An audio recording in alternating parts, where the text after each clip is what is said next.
We're going to talk Tesla stock, why it's so volatile. I think we all know, but I'd love to hear your opinions.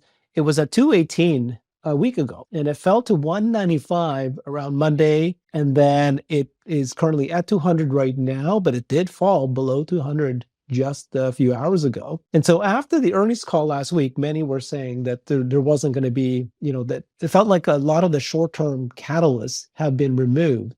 And so the stock doesn't really have something that's buoying it up and keeping it up aloft, except for these stories that we still believe in.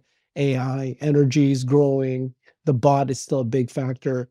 But, the auto business itself seemed to, people are feeling like it's a set earnings per share next year, and it's going to be pretty flat.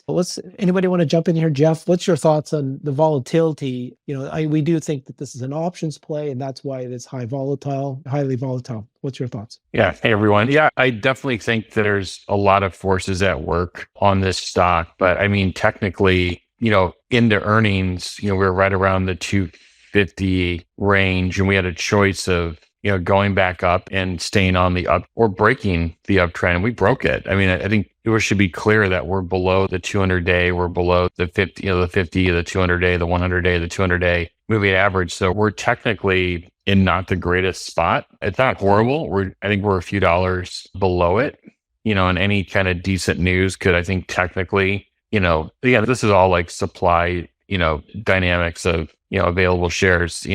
I call that kind of the astrology part of stock trading or management. That to me, the 80 or 90% of it is really the fundamentals of the company. And, the fundamentals of the company were tested on, the earnings call a bit. Yeah, there's different fundamentals or catalysts, based on, short or long term. In short term, the company reiterated the 1.8 million. I think it's a good thing. There's new models rolling out with Model 3 Plus, the new versions of the Model Y. There's even been some price increases the last, couple of weeks. 3 different versions of the product have had price increases. The new leasing program's been rolled out. So I think there's a lot of things to really spur demand. But in terms of the stock itself, those near-term catalysts, the kind of the gloomy tone of the call. The stock was up a couple of bucks going into the actual earnings call. Then it, exited that call down, 4 or 5%, and then, it sold off the next couple of days. So there's definitely shorts in control. They're kind of like latching on to every message now and everything. And then they kind of jump on top of it. Yesterday, it was Elon selling. And, and then, even this morning, there's people organizing, the union and, in Fremont, there's trying to organize. Well, all this stuff is like, I'd say some of it's organized, some of it's,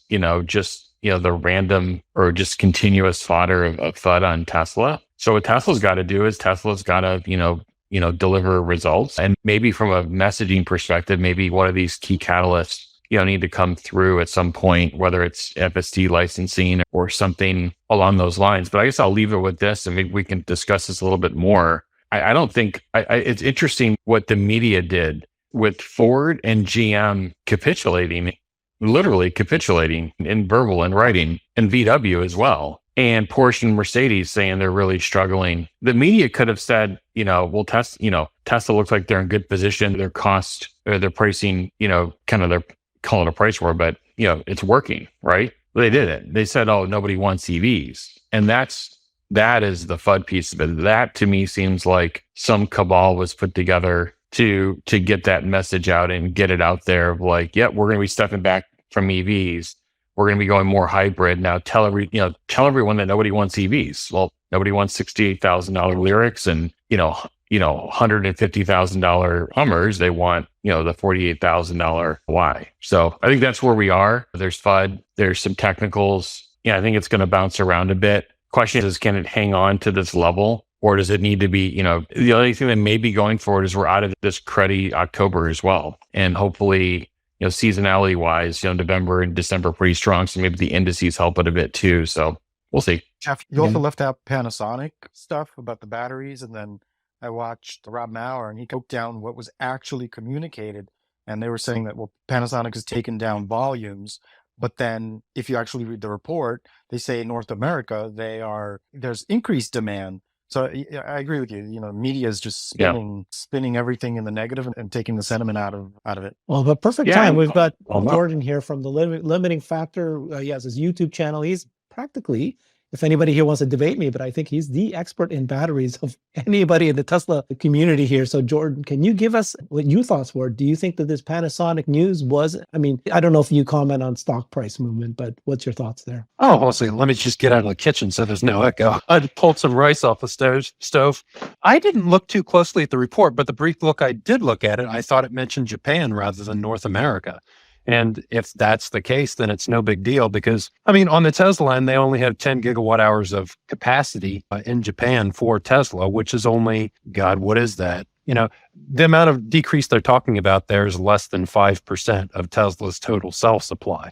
But in the meantime, Tesla's building 400 gigawatt hours of battery cell capacity in Germany and Nevada and Texas. So we're talking about a small drop in the bucket. So I wasn't concerned about it. I didn't read it too much because it just right off the bat, it seemed like.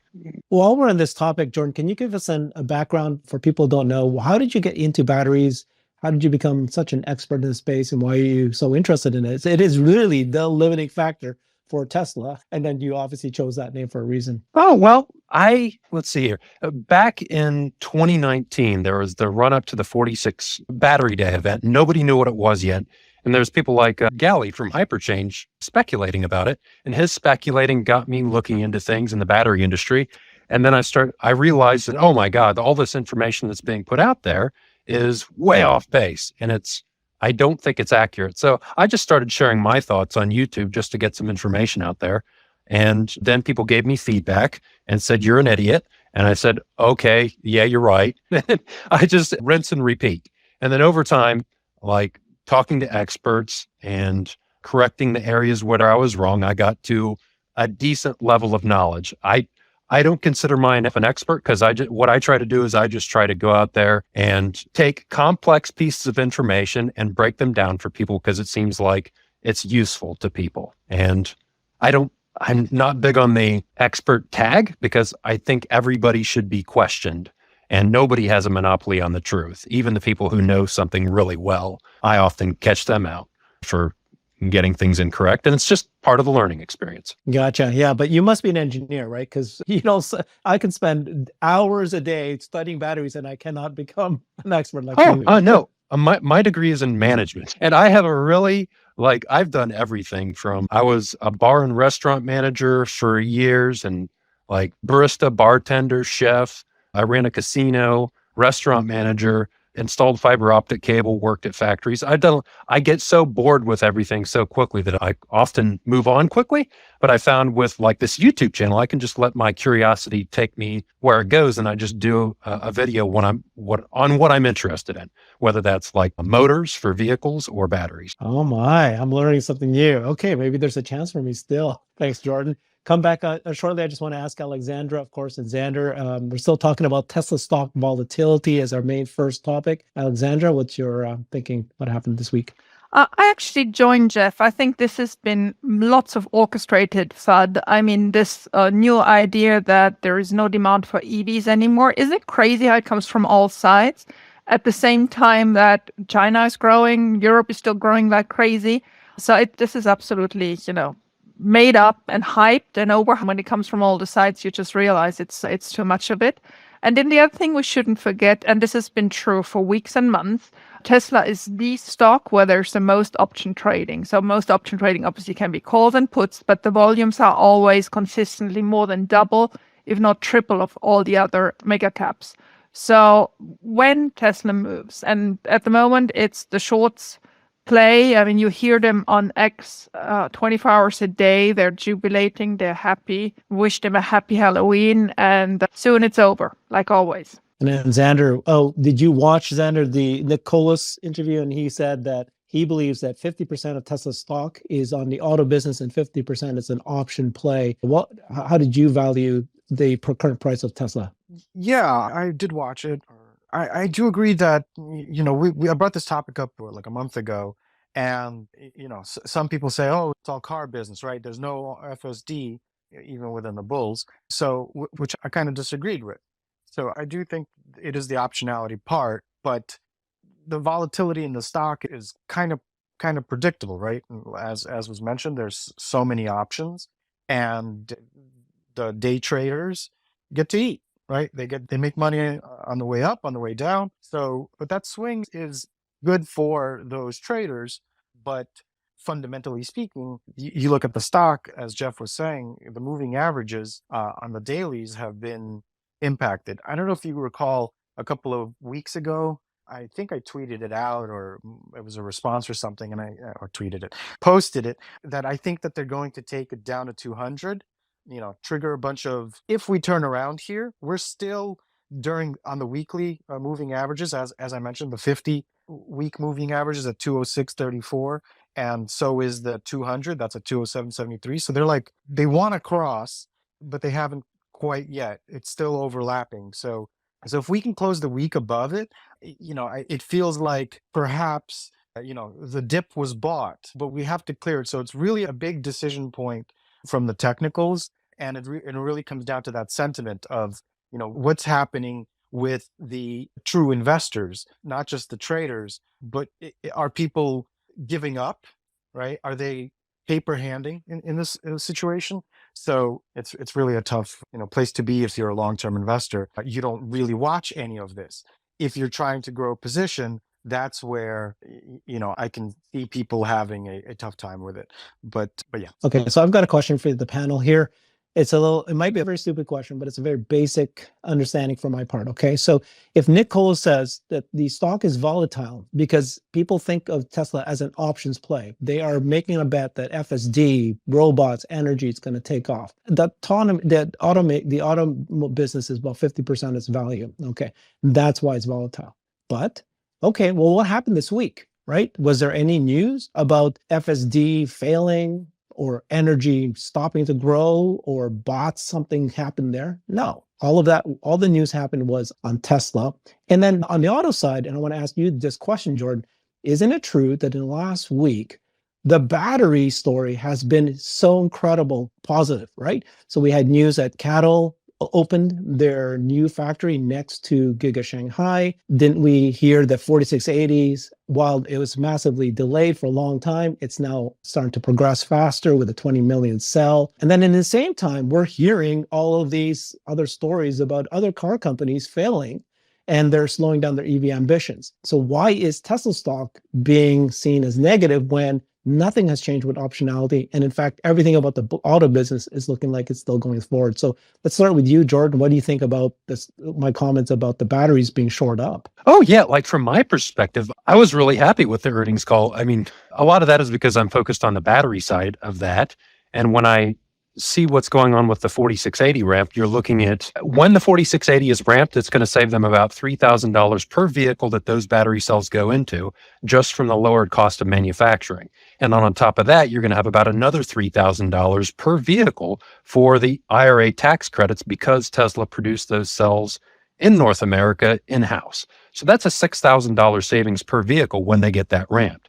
The way I'm feeling about the 4680 ramp right now, if it continues to ramp as smoothly as what Tesla actions indicate, then, about a year ago, we were all talking about grid storage and about how there might be big margins for that. And that's coming to pass now. We're seeing improved margins there and profitability in grid storage. But I think the same thing is going to happen in about a year to 18 months. We're going to see all these additional 4680 cells that are going into vehicles lower their cost of goods sold. Particularly, cost of goods sold in general will improve for those vehicles that those cells go into. And if they're producing, 30, 40, 50 gigawatt hours per year by the end of next year, you're looking at about 500,000 vehicles that you're saving $3,000 to $6,000 a pop on. Exactly. So, Gary, thank you for joining. We've got some good questions to be asking you, so thank you for doing that. But let me ask the previous question to Jeff and Alexandra and Xander, if they have any comments on that first question I just asked. I think I want to point out, Herbert, is when you say, or when you quote Nicola saying billion is the car business and 400 billion is the option on which by the way, I obviously don't agree because I think there are so many other side businesses that are as important, if not more. But even if you reason that, he's not talking about an option play. He's talking about the fact that is your, call option, but not in the sense that, put money into a contract with a maturity and a strike price, but into the thought process of that you accept FSD will become a reality and will be a software as a service business. And for him, that is the 400 billion. So it's not an option in the sense of an option that you can trade or that there's anybody there. So while he expressed it as part of the price, it's not an option as, when we talk about option trading. No, I know that. Let me explain. He actually had a YouTube video that he did separately.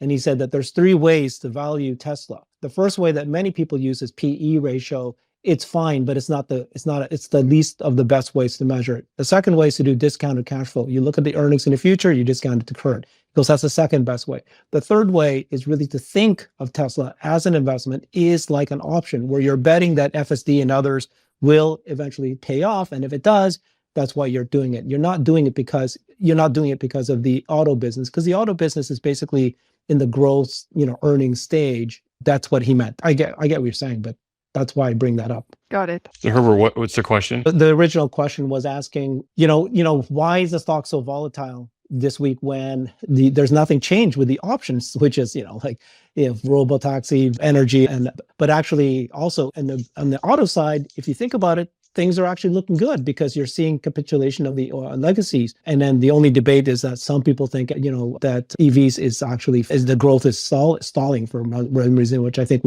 many of us here debate that concept. But yeah, why is the stock volatile? Yeah, the capitulation, the UAW strike, like Tesla stock's been down more than I think that they've been down more than the big 3. I just see, again, it's highly volatile because, it was a $800 billion stock in the auto industry where the option plays haven't all come through yet. So it's heavily traded, heavily option traded as well, separate issue, but heavily traded. And then, the news out there, the conference call shaded a lot of stuff, with negative sentiment. And then, Tesla didn't let you leave that conference call. That's kind of mixed. They reiterated the 1.8, and I didn't expect them to comment on 2024. So I don't think that's a fair dig on them calling something on 2024. If I were them, I'd wait till the Q4 earnings call the 3rd week of January before I say anything, and I could see 3 weeks of IRA at point of sale, and I could I can get a reset into the new year. But the conference call definitely kind of left in terms of like some negative sentiment. Again, everything about interest rates, and again, I think it's one thing to mention it, and it's one thing to call it out as a risk because other companies have called it out as a risk too. And since the Tesla earnings call, it's another thing to, I think if we measured the number of words and sentences and amount of statements and time around it, I think it was a lot. And so therefore, all the news after that gets shaded until there's some other big catalyst that comes through.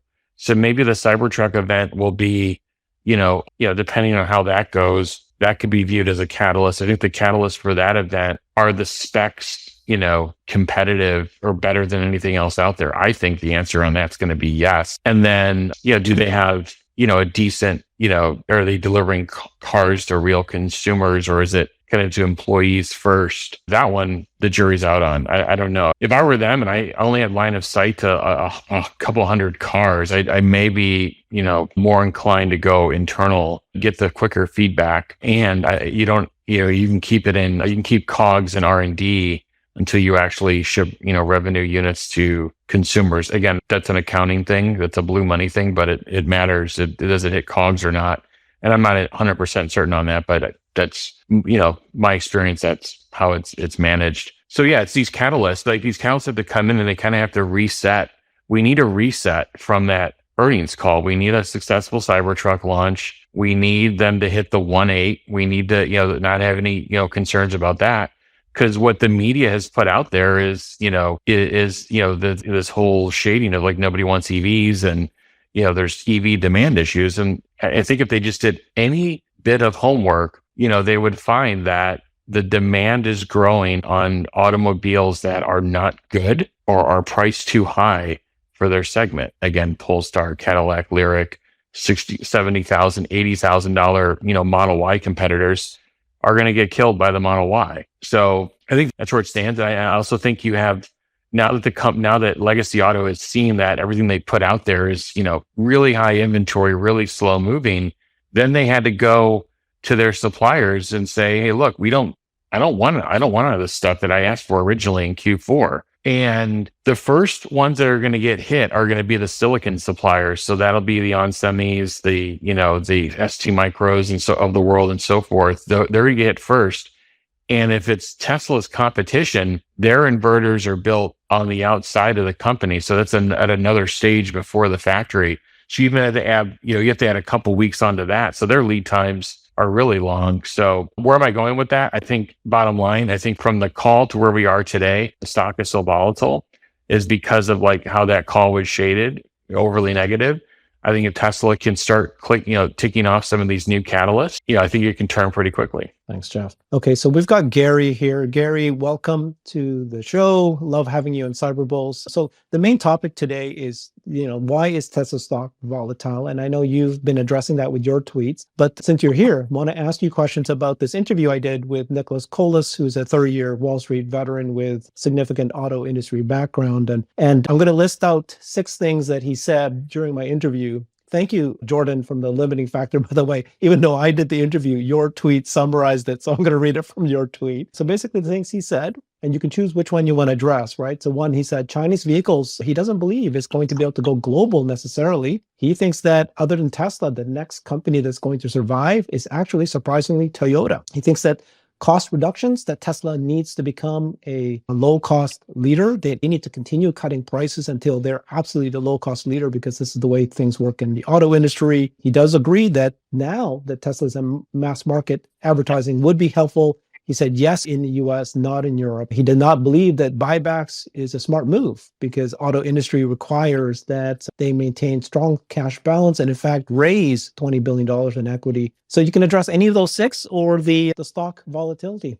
Welcome, Gary. Hey guys. So on the stock, let's go back to the earnings call. There were, 2 things I think that caused the stock to be not act well coming out of the call. And one was the gross margin miss. They came in at 16.3, the street was at 17.7, and that was a big thing. And then the second thing was, Elon was very, in his comments, and I'm not blaming Elon for this, but because he's been talking like this for months, but he talked a lot about affordability.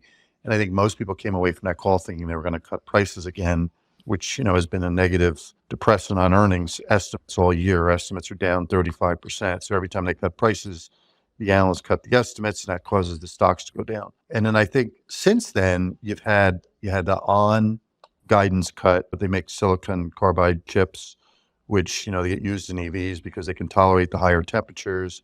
You had Panasonic talking about, cutting battery production. You had GM and Ford pushing off, their capacity expansion. And all of a sudden, and this is all in the last week, people saying, well, EV demand is now slowing or EV adoption is slowing. And look, my view is that it is probably a pause, and it is, because they're seeing something, right? Ford and GM wouldn't just say, okay, well, let's pause cap spending, and On wouldn't just give a bad guidance unless they were seeing stuff. So, with and On, there was a lot of debate about this. I know Amy and I were DMing each other about it. On focused on one North American, Goldman, Truist, and Bank of America all came out and said they were pretty sure it was Tesla. And with Tesla, people keep thinking about, okay, 1.8 million, they affirm that. But that's only an 18% volume growth if you back into that number for fourth quarter. So it's very possible that Tesla was the one that cut their supply demands for On. Again, that's for silicon carbide chips. And so I think, those are the 3 things: gross margin risk, more pricing cuts, which, feed into gross margin risk. And then all of a sudden you see this idea that the adoption is slowing. And I agree with what Jeff said. I think once you get to 2024, you got 3 factors. You got the $7,500 EV credit going off invoice. And already, like if you get on Tesla's website, you can get a lease from Tesla and they're giving you that $7,500. They're amortizing it over the 3-year lease term. Basically saying, if you lease a car from us, we will factor it into your payments. But you're going to see that in loan payments because, again, in the lease, Tesla owns the car, the financial institution you're working with owns the car. But you will see that lower loan payment get reflected off invoice. That's an important point. And then second, once you get the Cybertruck launch, and there's a couple other big launches like the Chevy Equinox, which is an SUV, a small SUV.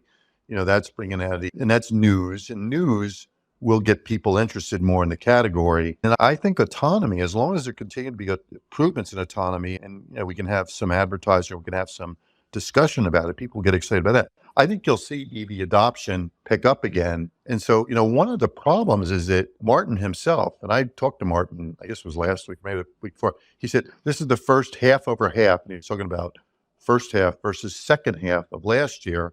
We actually saw a sequential decline in EV volumes. And that's true. That is a true statement. But you always see the second half of the year stronger than the first half. So I think you're going to see some stuff in the next couple of days. There's a industry volume called EV volumes, and a lot of the industry uses them. They put out global stuff, and they're going to put out something for third quarter showing how globally things have slowed, but EV adoption is still growing. When you look at EV volumes for third quarter, they were still up 1%, and we'll call it the ICE industry was still up 15%.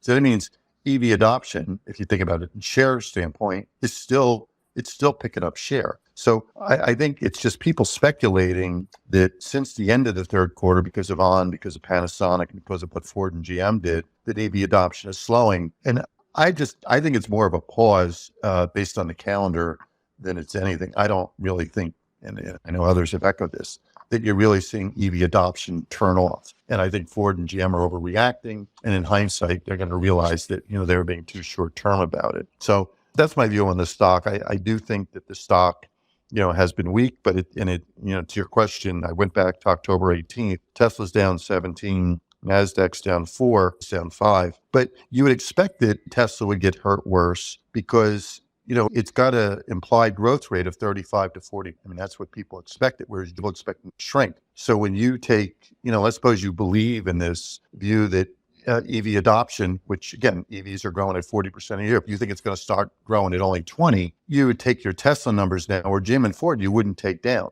right? So that's why Tesla stock's gotten hurt worse than others. So I'm not that concerned about it. I'm not that short term on the stock price. I think as long as you don't see more price cuts, if you see more price cuts, then the stock will go down some more. And I do think you're going to see that EV adoption is not really slowing. It's just been a pause, but it's still growing, meaning EV share as a percentage of total SAR is still going to be higher in the third quarter.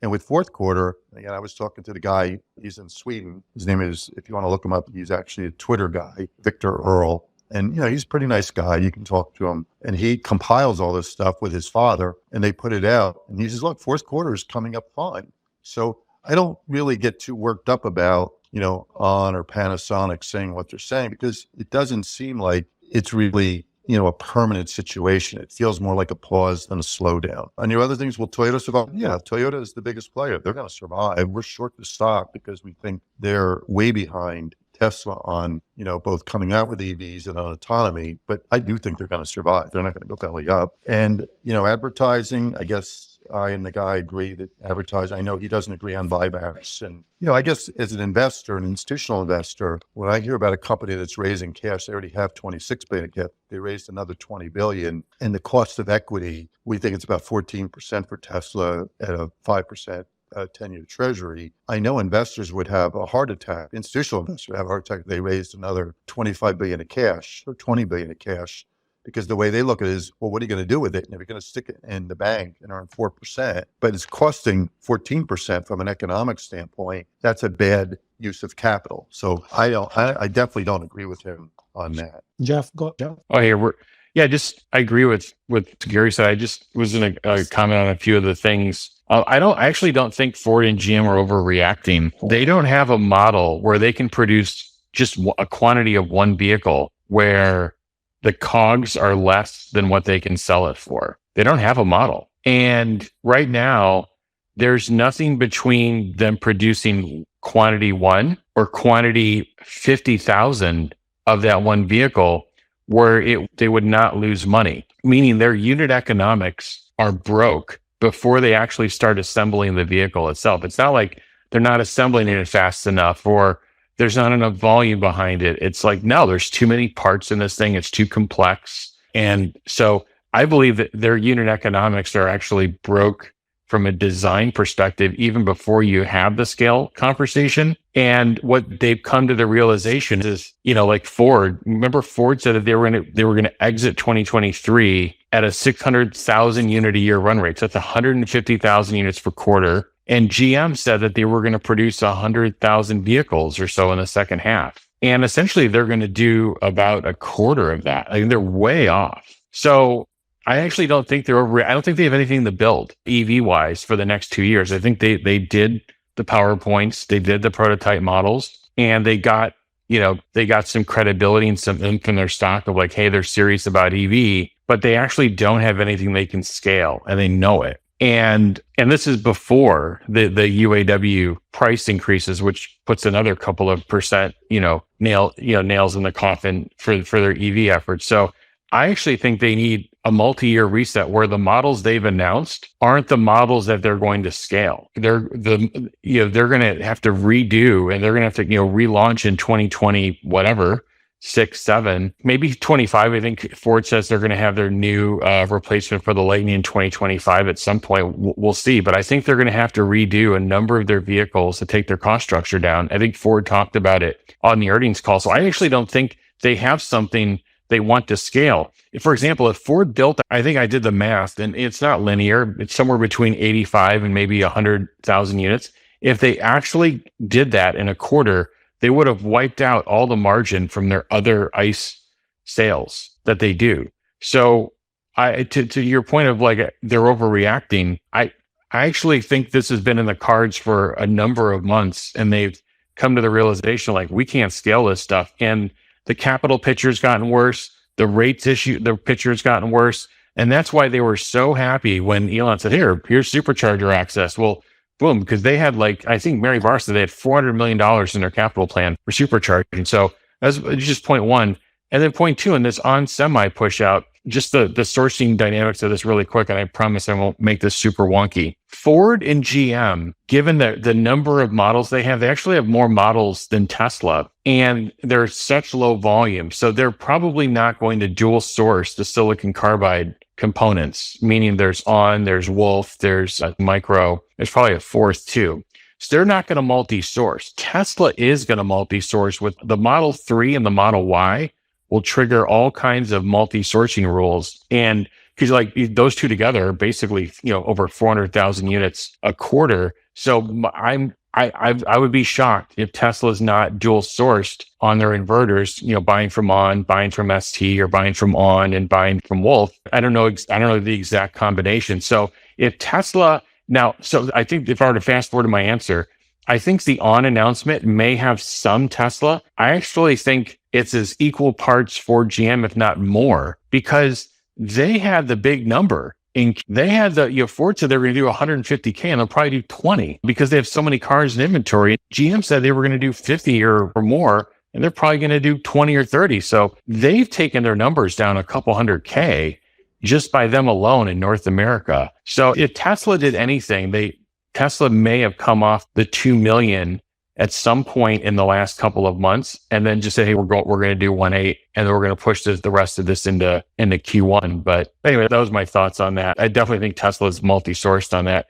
And then finally on Panasonic said slow down in S and X, which is 4% of shipments, that, or less. And they said the Model Y stuff is really strong in North America. So I think this is like, the media is being selective. Tesla's not responding to some of this stuff either, obviously. And I just think there's some simpler answers to what's happening, but it's messy. And I think when you have all these things spinning, this is why it goes back to why you can have volatility. Yeah, I don't disagree with you. And look, I think Jim Farley's no longer in charge. I mean, he's the CEO, but I think the board has probably said, look, you have to cut expenses, you have to cut capital spending, and they're doing the best they can because all the investment spending is going into EVs. And then the second thing, and it's more of a question for you guys, I think a lot about brand taint. And so, they obviously can't produce a vehicle as cheaply as Tesla. If Tesla's, their cost per vehicle is $37,500.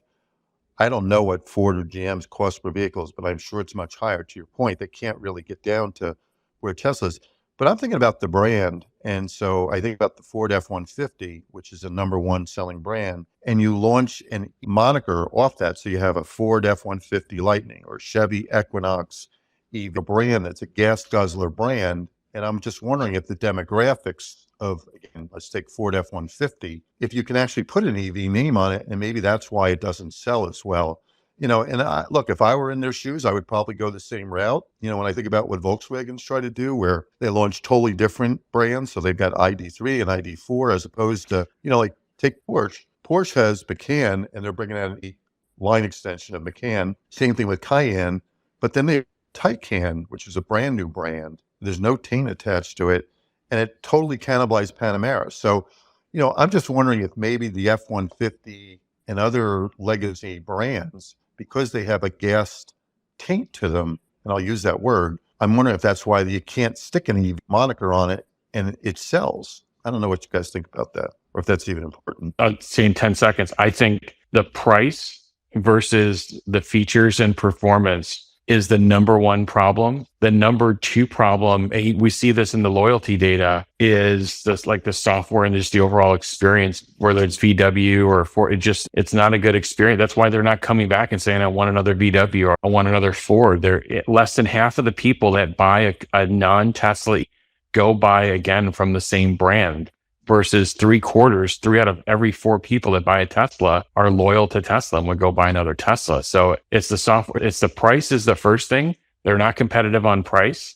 Why would I go buy a $68,000 Lyriq when I can get a $48,000 Model Y? It's got a path to autonomy. It's got all these features, So anyway, I think it's price, and I think they're nowhere on a software platform. So what do you think it costs for GM or Ford to build an EV? And again, let's use Tesla's 37.5 as kind of, their base price, even though, Model 3 might be cheaper than that. Where do you think Ford and GM are on that cost structure, given they have very limited scale, to your point? Is it 60,000? I'm trying to figure out how much they're losing on every vehicle. On an EBIT level, Ford is telling you that, on an EBIT level, so not straight COGS, but on an EBIT level, Ford is telling you that they're losing 75 points of gross margin. So they're probably, so if they're selling a Mach-E for in the 45 to 50 range, it's probably costing them 70 to 80,000, somewhere in that range to build it, maybe less. Again, if you go straight COGS, maybe it's in the 60K range. But yeah, they have an issue because they have this COG structure in mind, and they thought they were going to get the volume on these things. They redid their factories, thought they were going to get the volume, and they realized that what they put into that vehicle and what it cost them to make it, nobody wants it at that price. And then now they have a fixed cost issue, and that's what's giving them the low EBIT margin. But they're many thousands of dollars more expensive to build than a Tesla. Yeah, I'm just looking at the gross profit, and I think you're probably right. And maybe you're right. That's what Ford is doing, saying, look, we're not in a position right now to make a car at a $37,500 cost. We're going to come back in a couple of years when we're in that position, because that does seem to be an issue. And again, I think Billy Ford's running Ford. I don't think Jim Farley's running Ford anymore. So.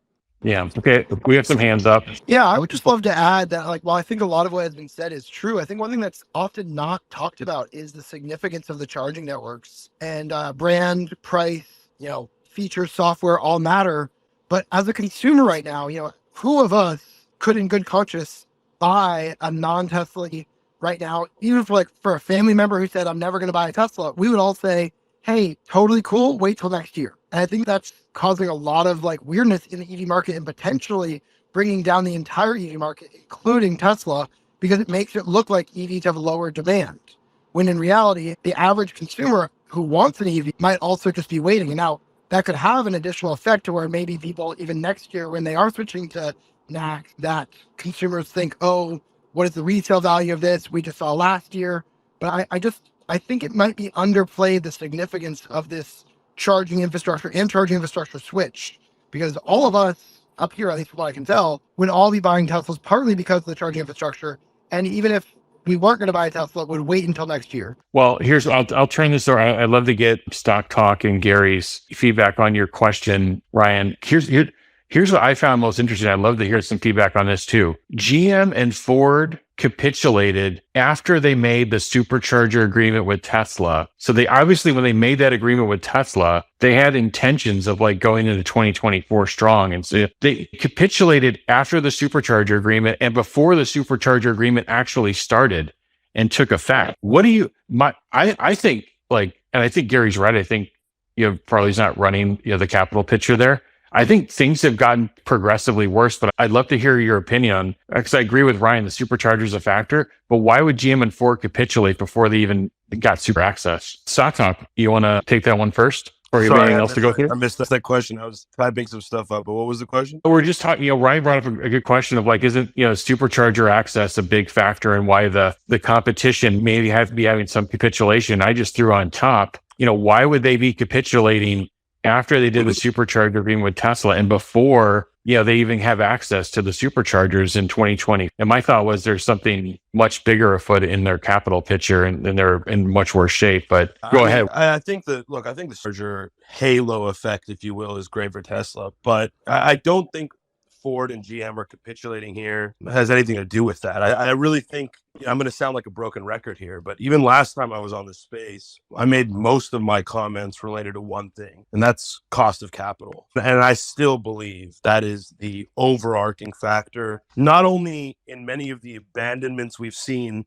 of production directly, but of battery production as well, planned CapEx by many OEMs. In many cases, we're talking about multi-billion-dollar CapEx endeavors that are being inhibited by cost of capital. And for these traditional OEMs, especially the American big three, cost of labor has now also become a factor. You're talking about a record contract. Do you think that there's any value to what I suggested as far as the fact that as a consumer, people might be less likely to buy this year, knowing that next year they're getting a much more capable vehicle? Yeah, I mean, I don't disagree with that point, but I just don't think it's the guiding principle to all the developments we've seen in the last couple of days. I mean, I think if you look at the developments of the last couple of weeks, if you look at Panasonic, you look at GM and Ford's announcements about delaying EV projects, I think all of this is inherently related to cost of capital, the same way that cost of capital affects consumer decisions, right? I mean, I think Gary's broken this down before, but about the idea that, look, the monthly payment after price cuts, is cheaper now despite rates going up. Cost of capital isn't an anecdotal thing like that, where you're isolating it to individual purchases. Cost of capital affects both consumers and producers in a multifaceted way. It's not just about one consumer walking up and seeing what their monthly payment is. It's about all the other parts of their life that cost of capital affects. And it's the exact same way for producers, right? If you're building an EV factory, there's a number of facets of debt that are involved in that. And all of that is related inherently to cost of capital. So I think both Tesla struggles, I think legacy OEM struggles, I think the delaying of their investments in EVs, I think the delaying of expansion of some of these battery projects, I think all of it is inherently related to interest rates, to be frank. And if you make the argument that today EV adoption is slowing or is hitting an inflection point, I think it's a fair argument to make. But in the very long term, I don't think it'll matter. If this is a 6 or 7 month period, or maybe even a year-long period where there's effectively a pause in the enthusiasm to pursue EV ventures by these traditional companies, I think that's totally reasonable to expect. But I don't think that affects the long-term trend. And I don't think that affects, and if you ask, what's the impact on Tesla by these guys delaying battery projects and delaying additional manufacturing facilities for electric vehicles, I think the impact on Tesla is, in effect, a good thing. It's going to prevent the competition from penetrating the space as soon as some people expected it to. So, again, at the risk of sounding like a broken record, I know my comments last time I came on this space were very similar to this. I think two things. Number one, people need to understand that cost of capital is a multifaceted macroeconomic impact. It is not related to an individual purchase or an individual factory. And the second thing is people need to take a deep breath and temper their enthusiasm about what a stock can do over a 10-year period, year after year after year. Investors and traders alike. I know most people on this space are investors, but if you're an investor in the company, you've seen the stock perform the way that it has over the past 4 years, expecting that to happen every year is crazy. And not only is it crazy, but you need catalysts to drive the stock. The story is only good enough to resonate with the existing community. You have to have additional catalysts. And maybe the next one will be the Cybertruck ramp coming sooner than expected. I don't have an opinion on that yet, because based on the comments we've heard from the earnings calls, it seems like they'll have at least some issues getting to the ramp point that they want to. But you need catalysts to continue to drive a stock. You need quarter over quarter outperformance to continue to drive a stock. Expecting these things doesn't make you a bear. It just makes you realistic. So yeah, I think those things need to be kept in mind. You have to keep in mind, let me just give you this perspective, what time of season this is. This is budgeting season. And so, you start putting, anybody who's worked in a corporation knows this, you start putting your budget together July, August, you present them to your board, like right around now. And that's why I go back to, Farley is probably not in charge, because I'm sure they presented it to the board. And, it's usually right before earnings, and you'll present your 24 plan to the board. And the board probably said, okay, and how much is it going to cost you for this new labor agreement? So work that into your numbers. And they probably said, look, you guys have to cut some money out of this. And so I think Ford and GM cutting back now, it's, back to your question, why would they do this now instead of not wait till, because that isn't the way corporations work. They want to get a budget in place now and get it approved. And they're going to tell them, look, you're going to have to cut some money out. And all the incremental spending is going into EVs. If you think about advertising, you think about CapEx, you think about R&D, that's where all the dollars are. And so I think that's why it's happening now rather than just wait till 2024, because it's just the way boards work and the way corporations work. And back to your point about the stock, and this is my frustration, because I talked to a lot of people this week, and I get very frustrated talking to PMs. They say, well, and even my partner, he said, well, Ford and GM and On and Pat, they must be seeing something because they're all cutting back. Therefore, EV adoption has to be slow. And, because they must be seeing something. They're not stupid people. And I said, no, it could just be the timing that, Ford and GM could be cutting back because they finally presented their 24 plan and the board said, you got to cut some money out. And same thing with On, because, On, is coming up with a fourth quarter plan and probably a 2024 plan. So I'm not jumping to the conclusion that EV adoption is slowing. And again, I think you'll see in the next day or two, again, talking to demand, EV volumes, the guys who put together this data that everybody seems to use, including Tesla, I think you're going to see that EV adoption in the third quarter was just in the early sign for fourth quarters, it's just as strong. But I think there's this, this average knee-jerk PM reaction is, well, if Jim and Ford are seeing something, or they wouldn't be doing this. Yeah, they might be because the board told them they had to. Or they have uncompetitive product at uncompetitive prices, and that won't sell. And management may not want to admit that because, to your point, you didn't get to the point where you can actually make a $37,500 cost of goods product. And so you're right. When you put it up in the marketplace and it's costing you, let's say, $50,000 per vehicle, and you're selling it for $35,000, you're losing money on every product. And, go back to the iPhone story where you had Nokia and Motorola and BlackBerry. They couldn't compete with Apple in any way, and they had to go to where iPhone was. They had to have the same type phone. I think the same thing with the legacy automakers. They have to have it or they're going to be out of existence in 10 years.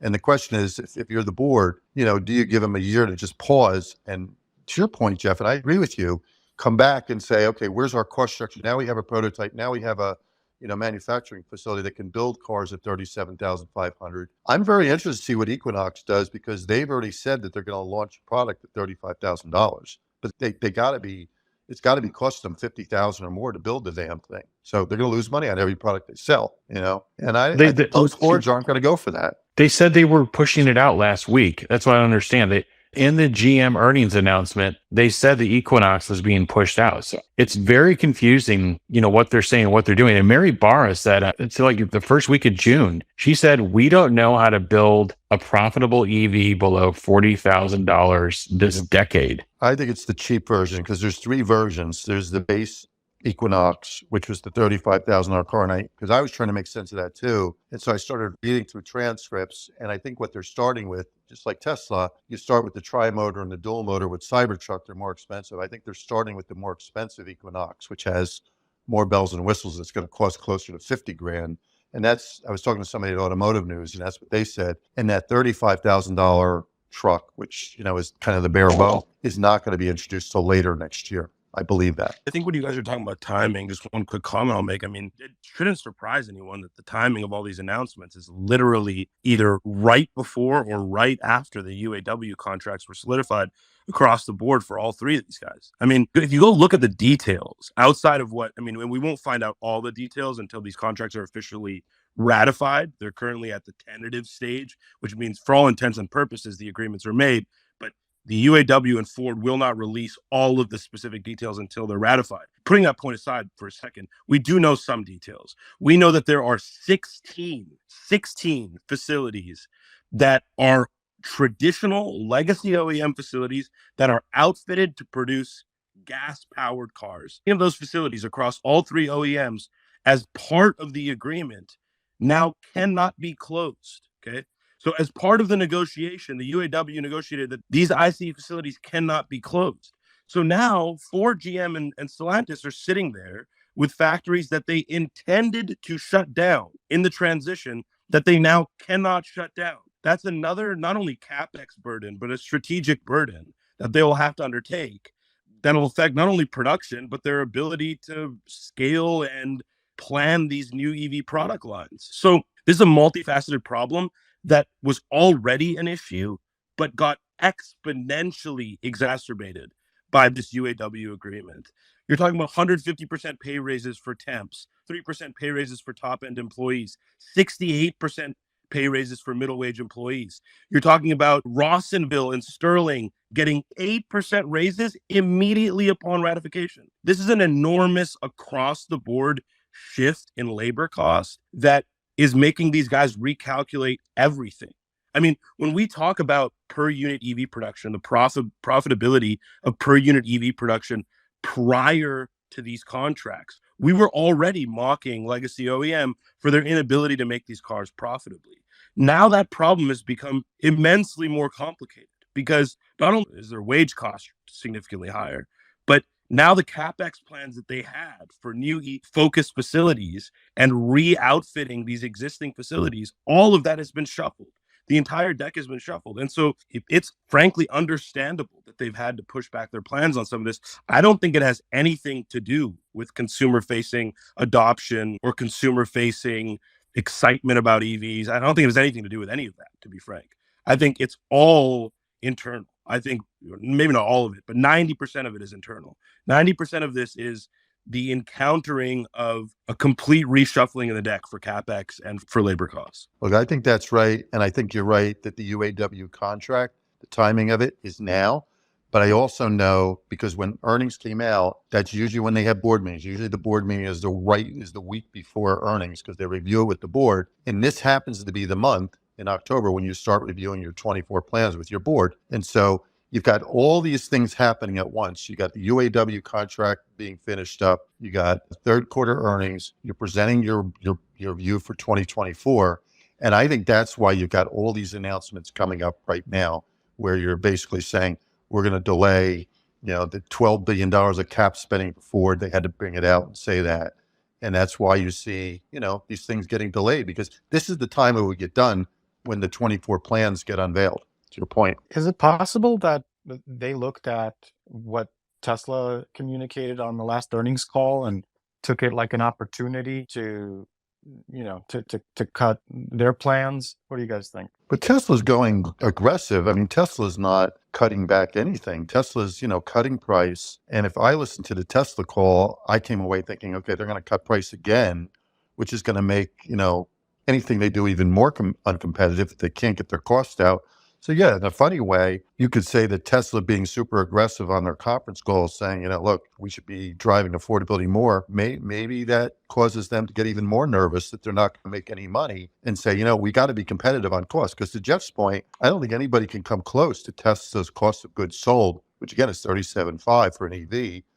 And so that just makes it even more unpalatable if you think, based on the conference call, that Elon's going to cut price again. Yeah, I think they're blocked out. And remember, Tesla, they're going to ship 1.8 this year. I mean, they've increased their capacity to 2.4. And whatever they write on that sheet, they tend to have more capacity than what they even write on that sheet. We've seen the Shanghai numbers. They actually have the ability to run 1.1 million in Shanghai, and they still undercall that. So Tesla's real installed capacity can probably burst, up to 2.5 or more. So they're adding capacity.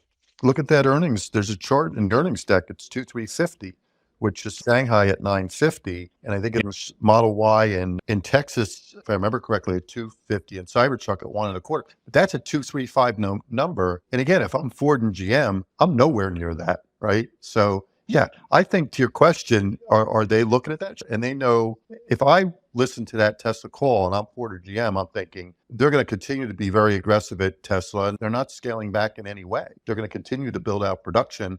And if they're not going to, get Mexico up and running right away, they're going to do it in Austin.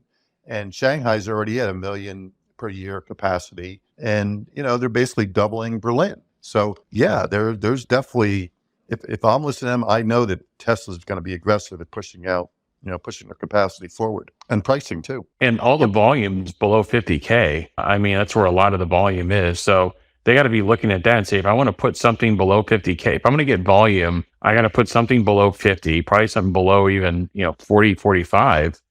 And to be competitive, I've got to have COGS below Tesla's COGS. I got to be in maybe the 30 to 35 range on COGS, or cause that's where if you're kind of like shooting where the puck is going to be, that's where Tesla is going to be at some point next year. They're already there in Shanghai, by the way. So yeah, that's the other thing. It's like, they don't have to ship something today that's competitive. They've got to think where Tesla is going to be in the future. And that's where I think they kind of looked at their plans and they said, no, this isn't going to work. Why scale up the F-150? Why put more behind the Mach-E? Why do this? Our warranty costs I hear the warranty costs are pretty high. The Mach-E's on this perpetual hardware driven recall program. And I'm sure that's why the EBIT, costs are through the roof. So if I were them, I wouldn't want to, the more I scale that negative OE product, the more I'm going to put the rest of my business in the negative. And I have no path for those to get to the promised land. So the stuff that's going to get me to the promised land is probably so then they cut their capital plan. So anyway, interesting conversation on that. Other comments or questions? Yeah. So Gary, you were talking about how Ford and GM, and perhaps there's a conversation regarding, demand from EVs in general. You're talking about demand from the Ford and GM, but now you're saying that they're not so worried about Tesla and using that as an opportunity, that Tesla's actually accelerating. So is it just, a mainstream media narrative that's being pushed without any data to back it up? Because that's kind of what it looks like to me. I think it's internal. I go back to Ford and GM. I don't think that they're seeing EV demand for the industry slow. I think to Jeff's point, their own vehicles, they're not getting demand for it. And I don't know if it's because of the brand taint or their costs are too high and therefore their prices are too high. But obviously, the F-150 Lightning is not selling. The inventories are building. And, what do? They can't cut price, right? Because the costs are too high and the brand is what it is. So I think what they would all love, and, I put Toyota in the same camp, they would all love if the adoption slowed. They would like that. But when I look at the third-party data out there, I don't see the data saying that EV adoption is slowing in any way. I think it's growing.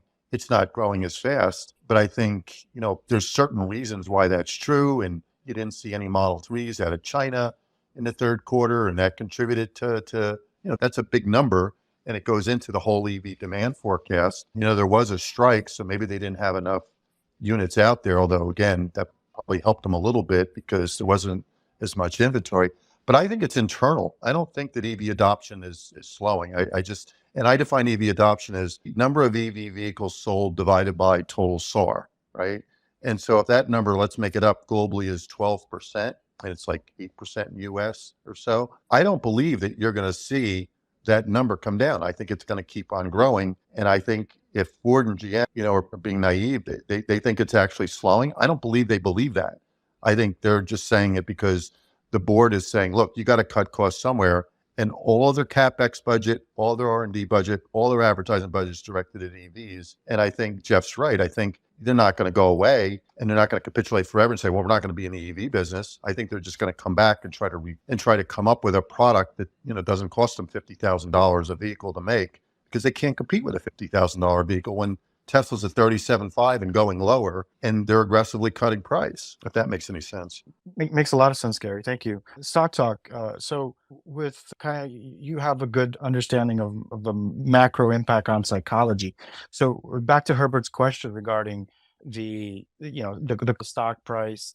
Is it, so if the data is indicating that, the growth curve is intact, is this just a confluence of macro World War III and then Tesla kind of, putting a blanket over growth. Is it just like a convergence of all of these things that's causing such a large dip on the stock and options traders, or what's your assessment of why the I mean, stock dipped below 200?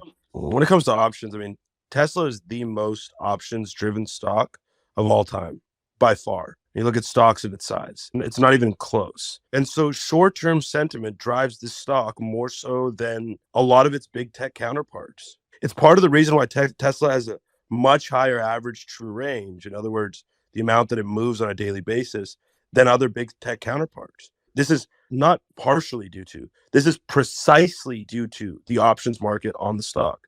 So understanding the dynamics of these things is important. It's part of why I get so frustrated when I see people in the community trying to justify why the stock is up or down on a given day. I think it's a fool's errand. I think it's nonsensical. I don't think that you can really pinpoint a reason. I mean, unless there's an overwhelming catalyst, right? Like if, I don't know, if Elon left or something and the stock was down the next day and you were like, well, the stock's down because Elon left. Yeah, that's a pretty straightforward conclusion. But beyond something enormous like that, when you're talking about these incremental catalysts, it's impossible to accurately explain why the stock is up or down on a given day. Okay, barring post earnings reactions and et cetera, et cetera. So knowing that, you have to ask yourself what types of sentiment shifts can put pressure on the stock for a prolonged period of time. And in my view, it is the macro. I mean, just because a car on a monthly payment perspective costs similar to what it did when rates were lower or less even than what it did when rates were lower, that's not a nuanced enough take on the consumer. The consumer, cost of capital affects the consumer in every aspect of their life. It affects them on their, if they're considering to buy a new home, or if they're considering, if they have credit card debt or any of these things. Like the cost of capital affects the consumer. And you've seen, broadly speaking, if anyone listens to earnings reports on a regular basis, I mean, I listen to at least 20 to 30 every earnings season. If you look at them anecdotally, you'll be like, wow, the macroeconomic data for the US economy is great. Why are all of these companies showing weakness in industry specific consumption? And it's because of cost of capital. And if you flip that around to the producer side, this is what I was saying earlier, that same effect happens on the producer side. It's a multifaceted impact. It affects all corners of the business. It affects every dollar you're investing in the company internally. It affects your ability to price products. All of these things matter, or all of them are consequential. And so when you ask yourself what caused the stock to go down, to me, it's difficult to pinpoint, but it's a confluence of all these factors. And it's probably also a confluence of the idea that the Cybertruck ramp, was a hugely anticipated catalyst, and it being slower than expected may disappoint some short-term holders of the stock. And, even if you think it is going to be on time and on schedule and is going to go great, those short-term holders of the stock may have bought it just for the ramp to buy and sell it after. I mean, it's very hard to pinpoint the rationale of why traders or investors are buying or selling the stock. I think it's a fool's errand. But if you had to put a gun to my head and tell me to tell you why, I would say it's a mix of cost of capital, the Cybertruck ramp losing a bit of steam. But when you isolate Tesla from the rest of the automobile community, the big thing to understand is Tesla is a pure EV player. Okay.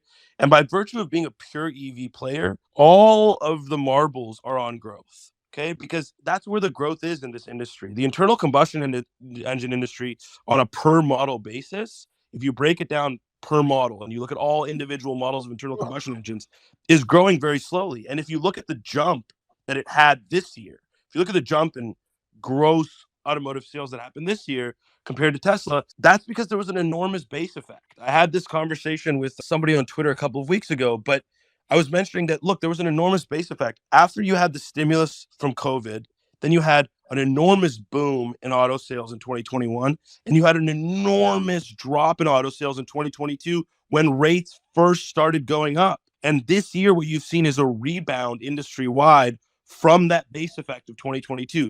That is not an implication that internal combustion engine sales are growing and that Tesla sales not growing or Tesla cutting prices is some doom and gloom scenario. No, these are two different industries within the same industry.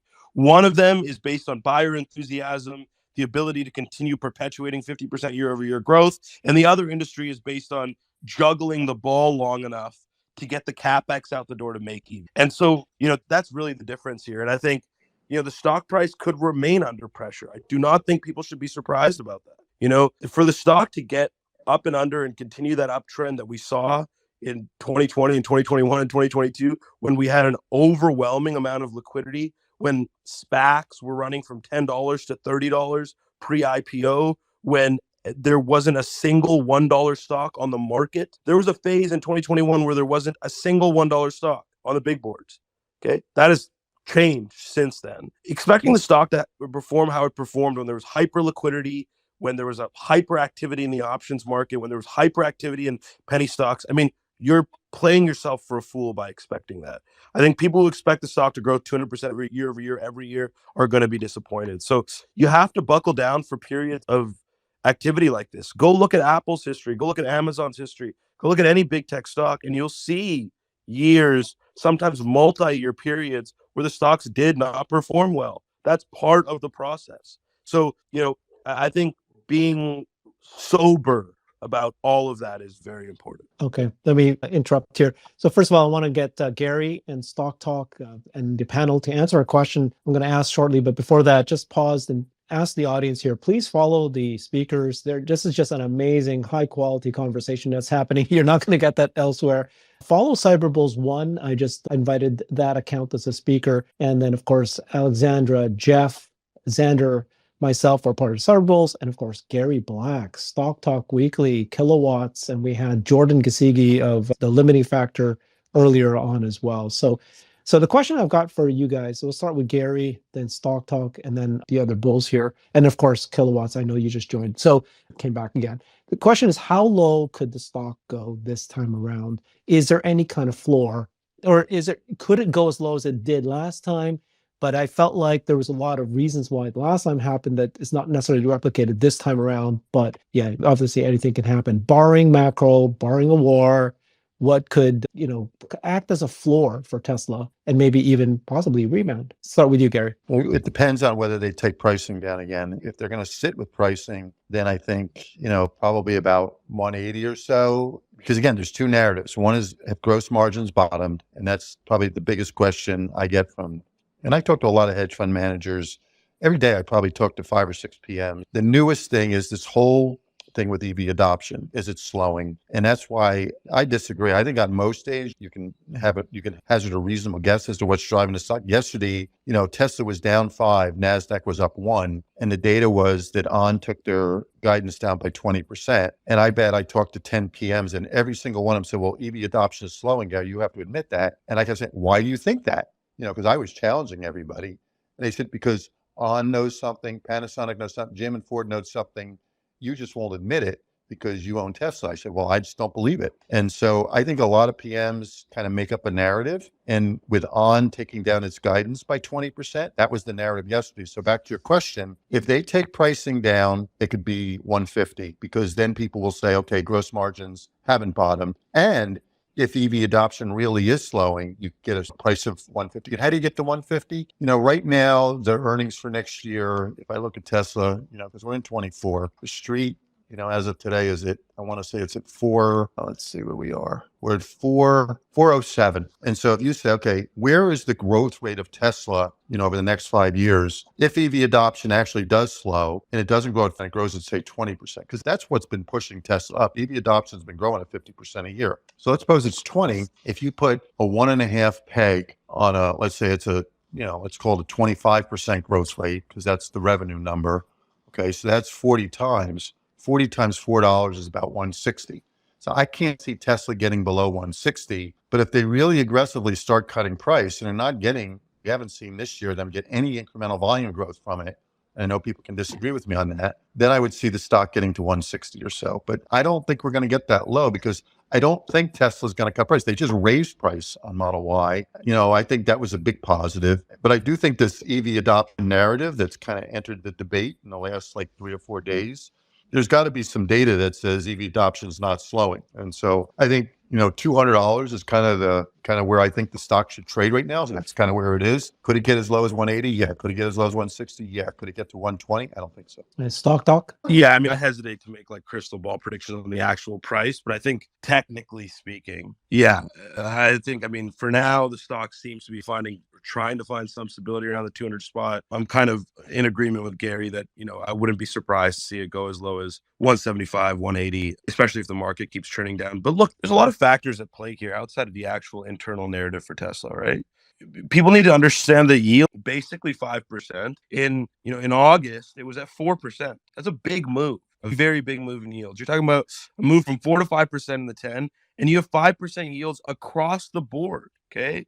The 30, the 2, this is not a compelling environment for duration assets. I understand I may be getting into a little bit more of a technical space here than some Tesla investors are used to, but for the people in the audience who may not be familiar with financial markets or understand the relationships between yields and equities, if the US 10-year yield is showing you 5% and the 30 is as strong as it has been, and you have basically no demand, or at least based on the last auction, very little demand as far as the 30 goes. And, it's sitting at 5.09% today. This is a very unappealing environment to buy duration stocks. Okay. And the reason for that is because you can get a risk-free 5%. Risk-free, unless you believe the US government is going to become insolvent, which is a crazy thing to expect. But, barring your belief that's going to happen, it's a risk-free 5%. And Tesla, a lot of these other companies that are based on very future cash flows. In other words, cash flows that are going to come to the company 10, 12, 15 years out from now. That's what these companies are based on. That's what Tesla's valuation is based on. Valuation is not based on what it's doing today. It's based on what the market expects the company will do in 10, 12, 15, 20 years. With yields, the 10, 20, and 30 yields trading where they are, the risk reward for buying a speculative stock is not there right now. This is just a hard pill that people have to swallow. If you really want Tesla to go to new all-time highs, okay, which is a long way from here, but if people want the stock to rally in a big way and go to new all-time highs, yields will have to come down considerably. It's not just about what Tesla's doing internally, whether or not they're cutting the price, whether or not, the broader industry is cooperating with the EV trend or not. These are all partially drivers of the stock. Yields need to come down, way down. And, the fastest way for that to happen is for rates to come down. When rates come down, yields will come down. And most people don't expect rates to come down until Q3 of next year. And even then, by 25 basis points at a time. So you're talking about a very slow unwind in the yield curve. That's likely what is going to happen. And so understanding the relationship between treasury yields and long duration equities is critical if you're going to be an investor in a stock like this, especially if you're going to concern yourself with what the stock is doing on a month by month basis. If you're an investor that's going to be constantly worried about what the stock price is doing, then at least understand, the backdrop in financial markets that's driving it. I'm very confident that you will not be able to see an all-time high in this stock without yields coming down. They have to, because the risk reward just isn't there. For somebody who's considering purchasing the asset, the risk reward isn't there. They can get a risk-free 5%. So as long as that remains the case, it's a challenging proposition to go back to all-time highs. As far as where you're going to see a bottom, yeah, like I said, I'm generally in agreement with Gary there. I think it's trying to find a bottom here around 200, but if the market turns over, if the indexes start selling off in the next few weeks, this thing could fall to 175 as well. So, don't try to crystal ball predict these things is what I'd say. Just look at the yields, look at the broader macro, and understand that those things drive the risk reward for the stock. Well, Gary is very EPS driven. A stock talk. You sound like you're kind of putting it together with the risk-free rate as, pressure from selling from a corporate executive, as well as margin, and then it kind of spirals. Margin calls causes selling, which causes more margin calls until it bottomed out. And then that was in January of 20. And then you kind of had a bottom in April at the 150 to 60 mark. And then when I look at the stock hitting 200 in February and then bouncing off of that 150s, 160s, from the technical perspective, it seems like there are lots of buyers and sellers in that area. So where stop losses might be triggered. So from the technical perspective or financial astrology or whatever you want to call it, it does kind of support that a turnaround would happen if we don't have kind of that sentiment shift occur. Yeah, So look, there's a lot of factors. Like, look, if markets rally this November, right? We had a brutal October for equities. If markets rally this month, Tesla will rally. It's not going to just sit there. If the S&P 500 goes up 3% this month, Tesla will rally. The stock will rally, barring any other new negative catalyst. But this is another thing: is like, even when I was cautioning people about the stock price last year, people were like, "Well, what are you going to say if the stock goes up?" I kind of just shrugged my shoulders, like, I don't have a crystal ball. I'm not telling people the stock is going to go up or down. That's not what I'm saying here. What I'm saying to people is that there are a handful of factors that drive the stock, that drive most stocks like this, right? Those factors are important: yields, rates, the broader macro environment, the cost of capital, the rate at which competitors are providing capex to the industry to help grow broader adoption. All of these things matter. And you can try to isolate the impacts on either direction. Again, as I said earlier, I think that's a fool's errand personally, and I don't mind if other people want to do it. I would never try to do that. I just think it's a waste of time. I think focusing on the broader themes, the broader drivers of not only this equity, but many equities, that's, to me, what matters. That's how you're going to find out, when to expect relief in the name. But look, I don't panic when the stock goes down 10% on earnings. I don't panic when the stock goes down 30% in a month like it has. When I panic is when things change fundamentally about the business. And to me, very little has changed either operationally or strategically for Tesla in the last 3 years. To me, it's been far more guided by a shift in the backdrop in which the company sits than it has been guided by an internal change in the decision making or the strategy or the metrics. I mean, this is part of where my pushback against advertising came from, which again is a separate conversation. We won't get into that. But it's, to me, a lot of the problems have been misappropriated, right? People look at problems that are being caused by a shift in the macro backdrop and they misappropriate them to strategic inadequacies. They say, oh, well, Tesla demand isn't where it needs to be because people aren't aware enough. I laugh whenever I hear that. That has nothing to do with it, in my view. In my view, the reason Tesla demand isn't where it needs to be is because the broader cost of capital, not only for industries, but for consumers, generally speaking, has increased. And that weighs on buyer enthusiasm. That's why Tesla was able to post 50% year over year growth for so long, while the rest of the peers in the industry weren't growing on a net unit basis at all, because buyer enthusiasm drives that. And you get a huge depression in buyer enthusiasm when you have rates where they are. Even if the interest rates, even if the monthly payment is the same, that's where Elon was wrong, I feel, when he mentioned, oh, well, the monthly payment's higher. Gary's done this before as well, where he can look into it and show you that it's actually not that much higher, or in some cases it's lower. That's not the point. The point is that cost of capital affects consumers broadly and affects their purchasing decisions broadly. And that's showed up not only in Tesla's reports, it's showed up in several other industries across the board. So that's just my view. Can I add 2 cents? Yeah, absolutely. So Thanks. look, price, when you're thinking about price of a stock, use the shorthand that PMs think about. They think about earnings and they think about a PE. And so when I'm talking about, has EV adoption stalled and gross margins, that's going to affect earnings. And so just so you know, over the last year, 2024 earnings are down about 40%. That's what the street, you can track it in the street. That's what I always show on Bloomberg. So if EV adoption suddenly slows, the numbers I'm using for volume are going to come down and the earnings are going to, and if they take prices down again, earnings are going to come down. So that's the earnings side. What Stock Talk is talking about is more on the PE side. And the PE side is largely a function of interest rates. So if you have a 5% 10-year treasury instead of a 4% 10-year treasury, mathematically PEs come down. It's just math because you're using a 5% rate to discount that duration of earnings. And the longer duration stuff like Tesla and Palo Alto and other things that don't make money, Rivian, they get hurt the worst when interest rates go up.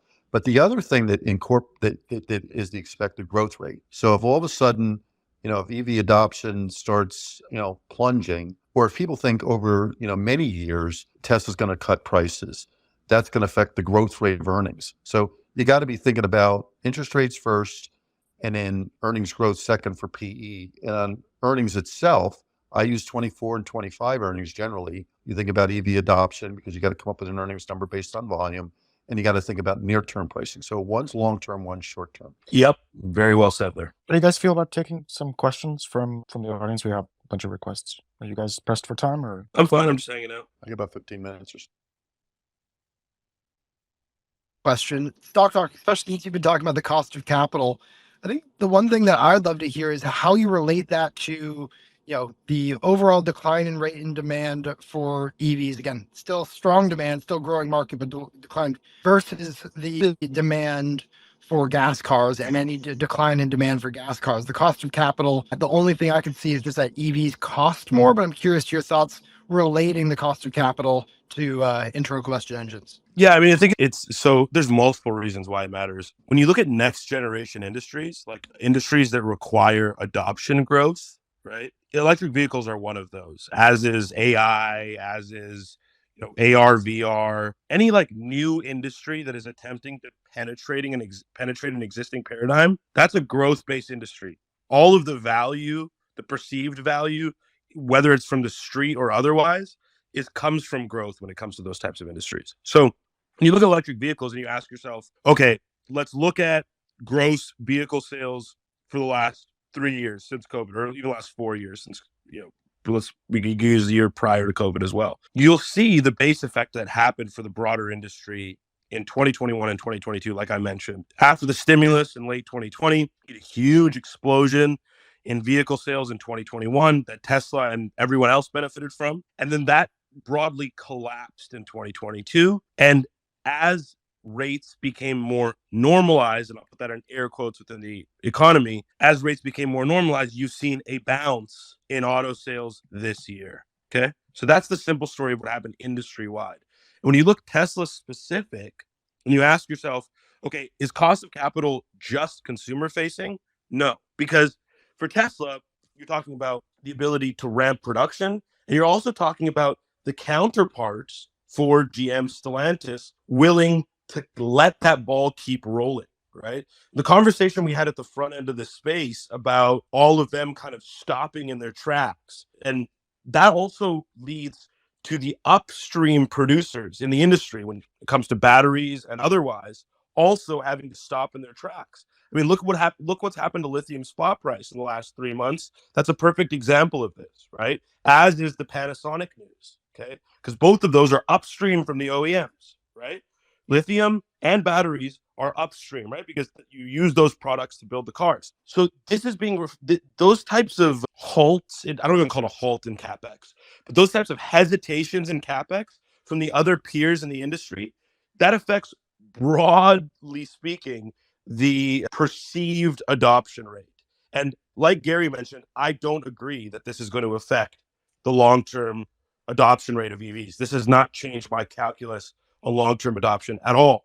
But intra-year, both the street and some retail investors will perceive this as a headwind to adoption because the upstream guys are seeing, effects from GM and Ford and Stellantis and others slowing their plans. So it's a very interwoven impact. It's not just like, hey, interest rates went up, so, the rates are higher for a consumer and they're higher for everything in that consumer's life. So the consumer is going to be less enthusiastic about being a car buyer. That's one part of it. Cost of capital doesn't just stop there. It extends, again, to every aspect of the production side and to every aspect of the consumer's life as well. So yeah, it's an extremely nuanced but broad impact. So yeah, I don't think it's just about Tesla. It's about everybody in the supply chain as well. Any chance I could just voice a question to the group? Yeah, go for it. And anyone else that just joined the stage, just raise your hand. Thank you. So we can have some order. Go for it. Thank you, Herbert. So I've got a question and a comment. So the first one would be a question. So considering the current world economics that we're, all facing right now, has there been an analysis on countries where Tesla is not currently delivering in volumes to see what the potentials are per country? So we saw recently in Japan that at the airport, they're advertising, I believe, the Model 3. And they're also doing a roadshow with the Model 3. But I don't think that there's yet volume being pushed into that country. And the same thing with other countries of large size, like South Africa. I don't think there's anything being sold there and so on. So has there been an analysis that could say, okay, Tesla could ship from China 1 boat, 2 boats a month in those countries, and that could help with maintaining the growth without reducing cost in the countries where Tesla is already established? So that's the first question. Has there been an analysis on that?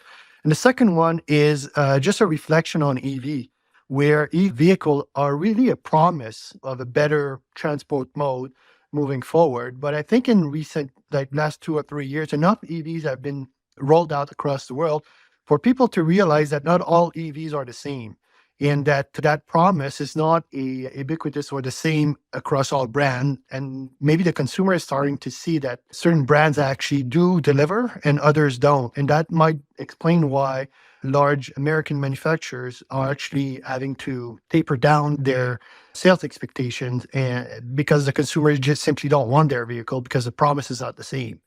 So I don't know if the group can kind of maybe first with the analysis, just help me understand if something has been done there. And two, is it shared? Yeah, is that view of the promise of EV vehicle being, is that shared? Do you guys all see that the same way? Who wants to take that? I mean, I would just say in terms of EV penetration globally, it's small relative to ICE vehicles. Some of that has to do with obviously electrical infrastructure, charging infrastructure, the ability to have charging infrastructure. But on a relative basis to combustion engine vehicles, I mean, it's really small. If you look at it from a fleet size perspective, it's really minuscule. So EVs have a long way to grow. And as long as they're, a better product, in terms of the value to the consumer and the ability for OEMs to produce them, at volume and scale profitably, that segment should continue to grow. And that's what's making the market right now. That's where there's people betting against that. There's people that are totally on board with that and see that as the future. So in overall, EV penetration is super low globally. So that's where a lot of the opportunity is as well. And I didn't catch the second part of the question, but it was, if it's like all EVs are created, they're clearly not created equal. And we talked about that a little bit earlier.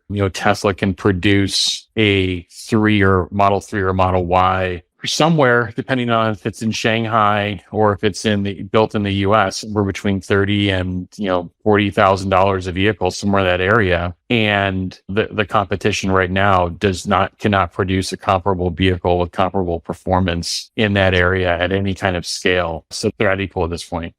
For a while. And one thing about EV adoption, it does vary. So if it's 12% globally, which is what it was in September, US was 8, I think China's like 22, and Europe's like 16. But like you mentioned, Japan's like 2. So, you could ship a lot of vehicles to Japan, but they're not going to sell because none of the manufacturers done a good job of talking to people who are ICE owners about why they should switch. And so without getting into the whole advertising debate, you got to somehow convince people to drive ICE in Japan. And in the US is taking care of itself because, they're putting these huge incentives on the $7,500 EV credit you can only get on you got to show them how easy it is to charge. You got to overcome the range anxiety.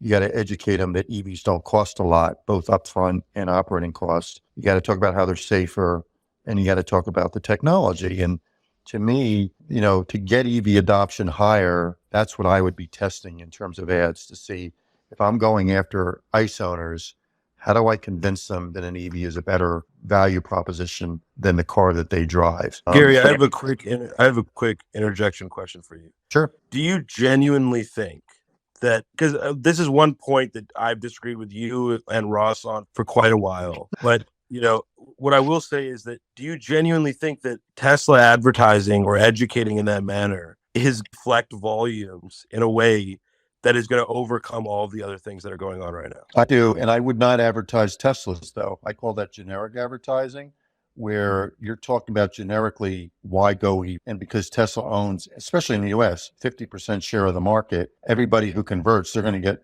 just by math, 50% of them. So I do think if you had generic ads that said, here's why you want to own an EV, and you showed, somebody pulls into the garage and plugs in the charger, how easy it is. You don't have to go to a gas pump. That's kind of the message. You talk about the range, that you can go all day or all week with one charge. You talk about the cost. The biggest misconception right now is the EVs cost a lot. They don't, especially when you take the $7,500 off. And that's going to happen in 45 days or 2 months or whatever it is. The tech, the fact that it can drive itself or near drive itself, I do think if you had different ads that talk about those things, you would accelerate EV adoption. So I do believe that. And maybe you don't, but I do. Yeah, I mean, I think that, to a degree, incrementally, obviously it would, right? I mean, there's going to be X percent of people that are going to buy a car because of that ad. I'm not saying that it's going to convert zero buyers. I guess my concern, which has always been the same point of concern, is that I don't think that would even be an issue if interest rates were 3% lower. I think that Tesla would sell every car that they make just like they used to, right? Because, I mean, look, Gary, prior to rates going up in 2022, did we have a demand problem? No, but you had all the early adopters buying EVs, and now you got to get what they call the practical folks who aren't. But so are early adopters only exist in the first 8% of the curve? No, but they're the first ones to adopt a new technology. And I would say that to get that next level, and I don't know where early adopters start and where the practicals start, or stop and start, but you got to change your tactics early on. People who bought iPhones early on were different than the people who bought them, 2 years later. And I think Tesla has to recognize, and everybody's got to recognize, that once you go through the early adopters, your message has to change. And I think the people who are more practical, who aren't buying because they're climate friendly or they're green, they buy it because it's so much easier to just plug the damn charging unit into your car in your garage than it is to go to a gas pump. I think that's the number one thing that I would be focused on. Number two would be how far a car can go on a charge. So let's call it 300 miles. And three, I think the cost. There is such a misperception that for whatever reason, and I don't know why, EVs cost a lot. They don't, So I just think if you had an education came out, I even hate calling it advertising. I think it would really accelerate EV adoption, and Tesla would get its fair share. I mean, we'll see, right? Because Elon has basically directly said it, right? He says he's going to do it. We'll find out what they end up doing. Yeah, if he does $10 million of advertising, that's not going to move the needle. But I'm just afraid that you're going to get GM or Ford or somebody who's going to take the lead on it, and they're going to be. And again, there's a concept in marketing called product is hero. In those ads, you would always show a Tesla, but you don't talk about Tesla. You just show it. And that's a product is hero ad. You don't want to be showing a Chevy Equinox. You want to be showing a Tesla, Model Y or Model 3 or something. And that's the product but it's generic advertising that talks about the category and why you want to go EV and get rid of your ICE vehicle. But if he only spends $10 million, it's not going to work, right? And I don't know if it will work in Japan because EV adoption in Japan is so low. It's tiny. So what's your metric? 500 million? No, I think, look, Ford and Jeff's spending what, $3 billion? Ford's spending 1.5. Stellantis spends. But these guys have been perpetual advertisers since. I know, and it hasn't worked, right? Because they have a shitty product. I think if they spent, at least 100 million, and that's what, $50 per vehicle. It's not a big number. It's what, 3 cents a share on earnings. I mean, it's a tiny number. I just think instead of continuing to cut price, when you cut price by $1,000 per vehicle, that's $2 billion a year. If instead of doing that, cut price by, $50 less and take 100 million and try advertising just to see if it works, but really focus on educating and targeting ICE users. You don't target EV users, you target people who drive ICE cars. Let's just see what happens before and after. My concern is it's just a first step in a very slippery slope to becoming exactly like traditional auto. No, I mean, the product's better. Why get it big? Why did iPhone get big? Because it was a better product, or because it was a better product plus they advertised it? I think it's because of their store. Their store allowed them to reach out and offer products that no other phone company. Yeah, that's exactly what happened. I've never been in an iPhone store, but I've had an iPhone for. Oh no, not the App Store. So all the functionality on your phone are software. But how do you get it to in the end of the? But that's now. I'm talking about when I first went from a BlackBerry, because that's what I used to use, right? And I went to an iPhone, and I remember I was pretty early to adopt it, and I didn't like it at first. It was really hard. But did you make that switch because you saw an ad, Gary, or did you make that switch because you saw somebody else with an iPhone? No, because nobody had them at the time. And all I'm saying is early in a technology, you got to educate people why they should make a switch. Because if you're on the BlackBerry, you don't want to change to an. But I could just see, and maybe it was a combination of things because I don't remember. It was what, 2007, 2008. I can help on this one. But I changed because I saw a couple people using it, but I also saw how easy it was to use in the ads. Yeah, Apple was spending. I was the person at Steve Jobs' store in Palo Alto, California, to buy an iPhone. I didn't buy it because there was a fucking ad. Okay, that's you. There was 6,000 people in line with us that night that bought one. They didn't buy it because there was an ad. In fact, it's still on the iPhone. That's why I raised my hand, because there's a lot of misunderstanding of this stuff. It was a better product by far. I had a video show done on Nokia phones back then. That one was so much better than the Nokia phone. And How did you know that? How did you know that? How did I know that? Because I grew up in Cupertino, California. I followed this company since it was small and one single. You're a techie then. I'm from New Jersey. I grew up in a blue collar town in New Jersey.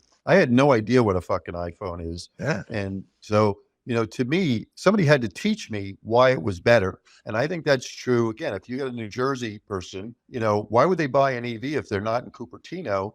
They have to be taught why it's better. That's all. I agree with you, but that can be done with a variety of things, not just ads. I hate the term ads. I do too. With that marketing, absolutely. Don't call Gary, so one of my best friends runs I don't want to say he runs, but he's in the upper level management of a pretty successful advertising firm in New York. And they focus on digital ads. And they do a lot of breakdowns on retention rates, viewer freeze, they call it, like how long a viewer will freeze their screen on an ad. Do you know what those metrics look like for educational ads? No idea. They're horrendous. Most of them are single digits. Okay. And you're talking about video ads, for broadly speaking, being well above 18, 20%. The second those ads become educational, plummets. I mean, Gary, you know this just off logic as to why that happens. Right? You don't have to make them boring. You can show. But Gary, let's be realistic. Don't you think ad agencies that are creating educational ads, the very first consideration that they make is, well, we got to be sure this isn't boring. I mean, wouldn't you agree that's the number one consideration? If somebody came to you, Gary, you run an advertising firm, okay? And I come to you and I go, Gary, well, I'm really worried that consumers don't know that my product is better. So I'd like to run an educational ad. Wouldn't you say, well, the first thing we're going to tackle is to make sure it ain't boring? Of course they try to make them not boring, but that's the point, is that consumers, I think, are overestimating how many consumers will actually become educated from a 30-second educational ad. That's the difference, I think, in our opinion. Gary, let me take your side for a second. Well, hold on, Robert. All right, I muted everyone. Hold on. Let's keep this orderly. Yeah, let me take Gary's side. GoPro became a public company because of a single video they did. I met with Nick Woodman, who started the company. He had 9 people go around the world, make a video for the Hero 2, which really rocketed his company into worldwide stature and took it out of a niche, right? There is a place for telling people or showing people what a product does and demonstrating it in unique ways. He bought ads on Oprah, for instance, to show that his camera had the same quality as the professional cameras that Oprah used to film Oprah. In other words, you would be watching Oprah and then all of a sudden a GoPro ad would show up and it was the same quality as what you just saw on Oprah with a $100,000 camera instead of a $500 camera. And so there is a role for this. I don't like how you come at it. There is a role for doing unique ways to get people to see the product. Because when they see the product or understand it, they buy it. Look, I agree. And I just think there are a lot of similarities between Apple iPhone and Tesla. That they're both the best. They're both disruptive products. They both basically put the competitors out of business. And I think you've got it, just like iPhone was able to convince me, who was a BlackBerry user, and millions of people like me, there's got to be a way that Tesla can convince people who drive ICE cars that there's a better way to drive. And I think you need something to communicate that. You can't just be all word of mouth on Twitter, because not everybody gets on fucking Twitter. Everybody says, well, you just get on Twitter and you could see it. Well, that's just not the way people learn things. And I think Tesla should offer, just like Uber, a ride service. And like this, you get people that don't have Tesla in the car and they experience it. And an experience will drive more. But that's word of mouth. That's one experience, Gary. Experience. You're in the car and you can see the car drives itself. That's an experience. You get out of there and you're amazed. But you want to communicate with 200 million people at a time. You know how long it would take to give 200 million people that experience? With iPhone, I'm telling you, the product was better than anything on the market. But until they started advertising, people didn't know it. People like me didn't know it, who didn't grow up in Cupertino. Yeah, and I don't think it's going to be one thing, Gary. I think it's going to have to be how do you call that? Like a multitude of different options to reach out to the right type of customers. Okay. I'm just going to jump in here for a minute and we can take this conversation where we're going to go in, and we're getting close to the 7 o'clock mark in Central Time. Just one comment. I think on the ad side, I've spoken about this before, but just picking, and doing a trial in a confined set where you can actually get some data and understand what the data is telling you. I think if you disagree with getting a limited set of data to understand the effectiveness of it, then this conversation just goes ideological to me of like, you agree with one person over another. So I mean, I think there's this intermediate step of just getting data. I spoke at Google's first advertising conference. I worked at Microsoft back then. And I sat with the Kraft Food executives, and Kraft Food back then was one of the biggest Google customers, did a lot of advertising. And I said, how do you know this works?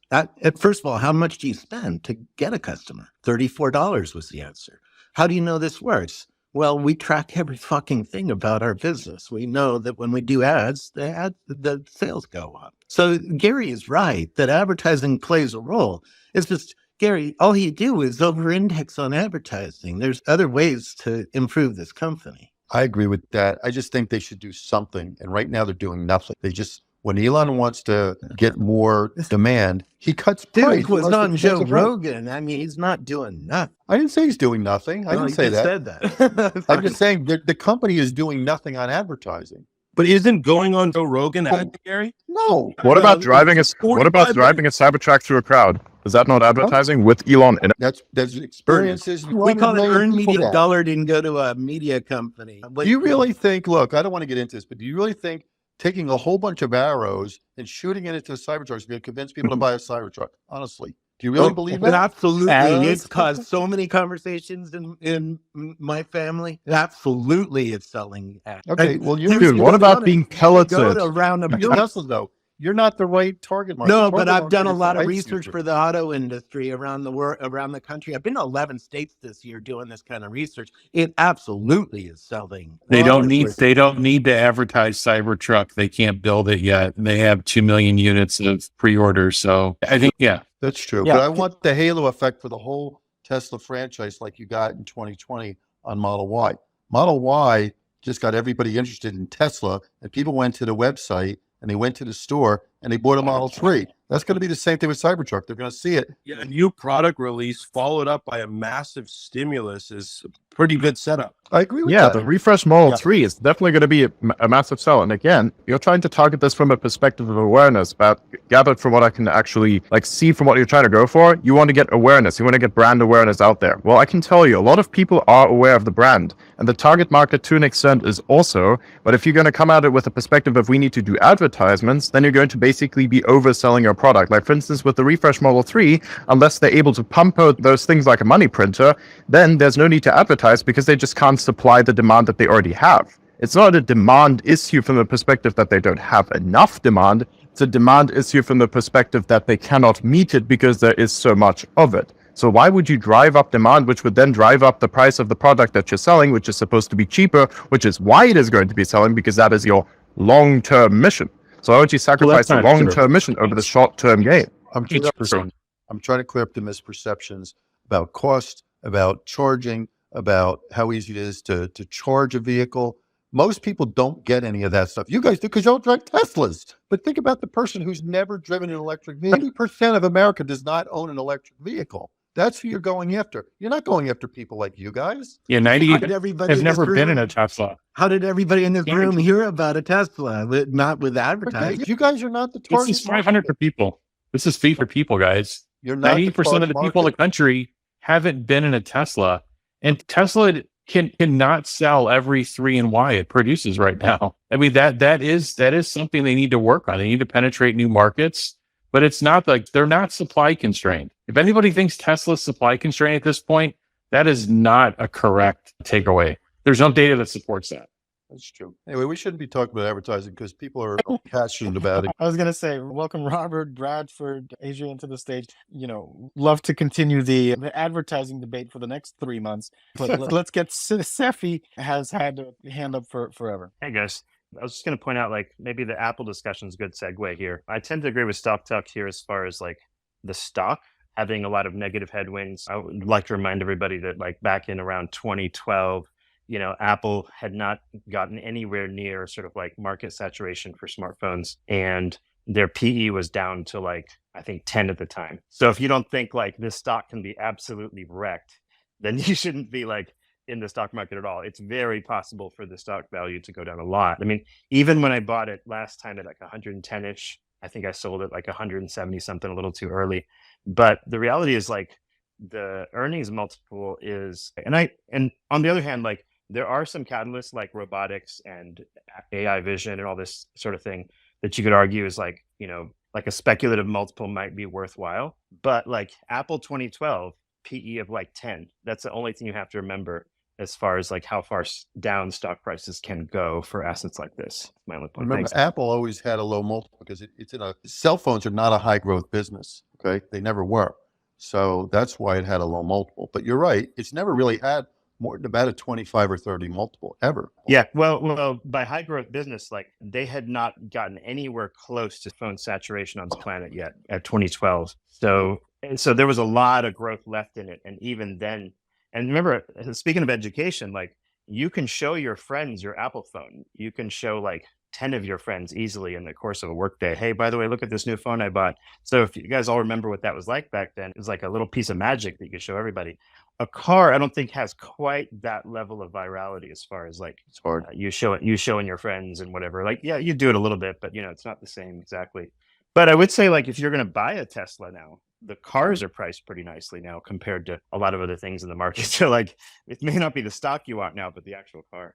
Anyway, that's it. Thanks. I have a quick question for you before we move on from the advertising. If you were CEO of Apple today and you got a clean slate, would you allocate a significant amount of money to advertising? Would I? If you're CEO of Apple today, Gary? Not as much as I would have when I was trying to get people. Right. So why does Apple still advertise? I don't know. I mean, maybe because they're trying to. They I still was have asking you 20% share. rhetorically to lead you to the bigger point, which is that Apple still advertises because they started advertising, right?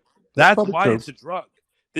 Advertising is the worst corporate drug because companies use it to inflect demand when demand has been hampered by non-strategic factors, which is exactly what has happened to Tesla in the last year. Demand has been hampered not because of some operational mistake that Tesla made, but because the broader economic environment is now no longer facilitating 0% interest rate style car sales. Okay. And so because of that, understanding that context, if Tesla starts advertising today in a meaningful way, they will never stop advertising. That would be a good problem to have. Okay. But it's not a good problem to have. That's 10 years from now. But right now, most people don't realize how easy it is to charge an electric vehicle. Most people don't realize how cheap it is to operate. Most people don't get that. I don't think an ad will change that, though. You ever see the girl who she's driving a Tesla and she's trying to put the gas pump in the freaking Tesla? I think that's more of a meme than anything. But yeah, I mean, look, I think the people you're talking about who don't know that are not going to magic. Like another point you made is earlier, you said not everyone gets on social media. They won't see this stuff, right? Where do you want to run these ads? Not on social media? You want to run them on traditional TV? You want to run a all Super over. Bowl ad? Like, I don't get where you want to go with it because to me, once you start this game not even over 10 years, over 5 years, for a company of this size, the actual discernible impact of advertisement becomes a gray box. It's impossible to know. Once you start advertising at scale, after a few years of inflecting demand, you have no idea whether your ads are working anymore or whether your brand strength is carrying it, which is precisely the case with Apple. They don't need to advertise anymore. Everybody on earth knows what Apple is. They know they make phones, but they still advertise the phones because, again, it's like heroin for companies. They use it during a tough business cycle, and then they never stop. And it becomes a fixed multi-billion-dollar cost for most of these businesses in perpetuity for the life of the company. And I'm saying from a strategic standpoint, for a company that penetrated this industry with no dealership model, that grew to 1 million+ unit sales with not a single dollar spent on advertising, I'm saying it's a huge paradigm shifting strategic decision that should not be perceived as just like, oh, let's just try it out. Again, Elon said they're doing it. So, it's kind of a moot point for me to argue this. But You yeah, can't I mean, compare where Apple is today to where Tesla is today. It's dumb. no, Apple- but yeah, I'm making a point. I'm not comparing the companies where they are. I'm saying I'm making a conceptual point about advertising, Gary. I'm not saying Apple and Tesla are identical. Can I make a conceptual point here? So, stocks, I know you're a gambler. I'm a gamble. I think we all got some gamble in us, right? So, what if you were going to lose $1 million and you could gamble $10,000 for it to not happen? I think like that's the position that like Jeff, Gary, and I are coming from. It's like, let's just spend a little money, get some more information before we lose No, that. but Brad, to me cautioning you guys on the potential operational implications of starting this doesn't mean that I'm not down to try it. I mean, if you guys want to do it, go for it. I would actually at this point rather pull the Band-Aid off. Go for it. Spend $100 million. Spend, I mean, I don't even know what metric you guys want them to spend, but spend however much you want to spend. See You if have it to start. You have to start small with internet advertising, and thank God Elon said they're doing that. Like you have to start small, and you have to measure it. I would not be in favor if Tesla wants to run a Super Bowl ad and doesn't have a way to measure the effectiveness of it. I don't favor them doing that. They can run local ads. You can look at how search traffic changes.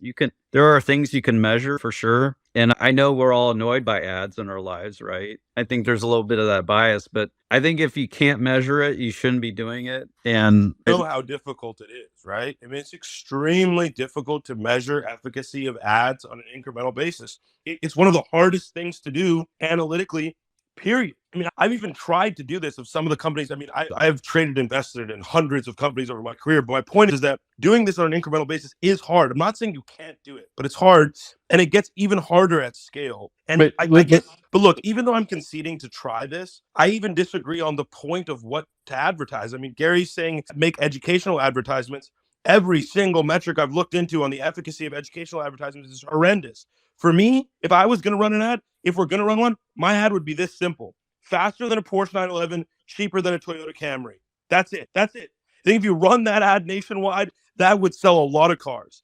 Educational ads, I cannot wrap my mind around. If you had an ad that just flashed a Model 3 on the screen and said faster than a Porsche 911, cheaper than a Toyota Camry, that's it. Ad closed. That's a 3-second ad. You could run a Super Bowl ad like that and it would kill. But that's not what people are buying when they're saying they're buying. Gary, people would buy that better than an educational Come ad. on, that's that. When you ask people, you got to survey people, and there's lots of surveys out there. The number one reason people don't buy an EV is what? Not because of performance.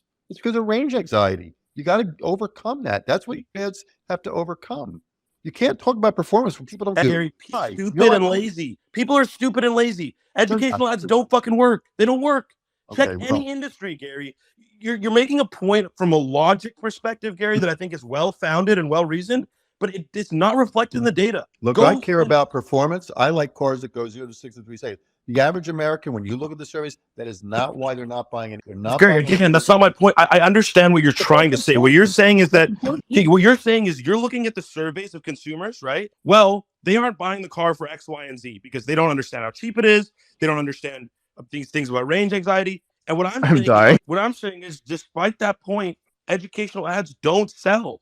They just don't work. Don't call them educational ads. Don't call them that. It's not about what you call them, Gary. It's about the intention of the advertisement. Flashy ads work. Educational ads don't work. This is a long-standing reality in advertising. All right. I could make an educational ad that you wouldn't even know is educating people. That's just a term that I'm using. You can make it flashy. You can make it fun. You can make it interesting. But you got to overcome those objections of why people don't buy EVs. Why do 90% of Americans not want to buy EVs? 90%. Gary, got a question for you. So it seems like you aren't satisfied with this direction that Elon has agreed to, right? The step one is to admit you have a problem.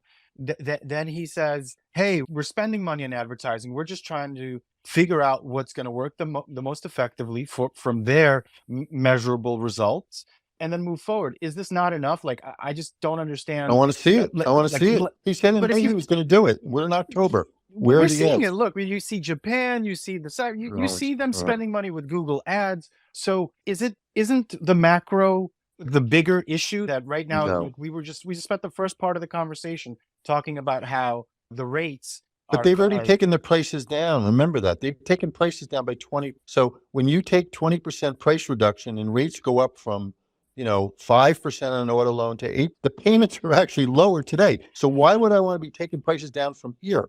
That's my question. So I'm here where I am today, October 31st. Tomorrow's November 1st. It's Halloween. Okay. I would rather be spending $100 million on advertising than taking prices down by another $1,000, which is going to cost me $2 billion. I just want to see it. Yeah, but that's a very short-term vision, though, because that's the long-term goal. You're trying to take a short-term idea and force it into a long-term company. We have a long strategy with $5,000 vehicle. Yes, make sure that the car itself is valued at such an extent that you can buy it, that it is cheap for you to buy. You're getting an amazing product for a very low price to make it affordable. That's the long-term mission. Yes, you have it now. Yeah, you have that now. Now you're going to put advertisements on top, drive the demand up, and then they'll have to drive out the price, and now your long-term mission is fucked.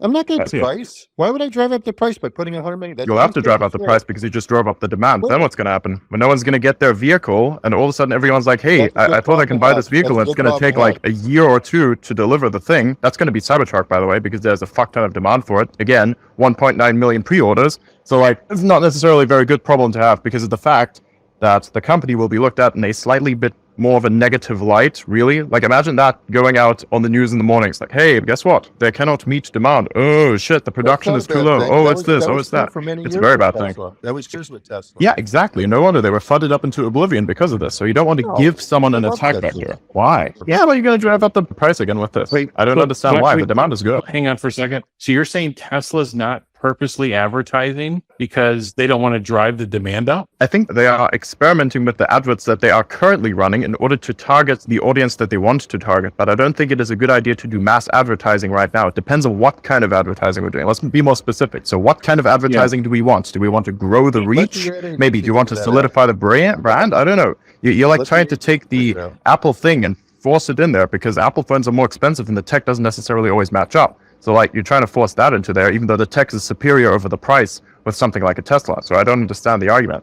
Like, what are you trying to achieve with the ads? Tell me. You're trying to teach people that it's easy to charge a car. The range is a long time. It's cheaper to operate. The upfront cost is cheaper. The safety is better. The technology is better. That's what you're trying to educate people on. I don't even call it education because it sounds boring.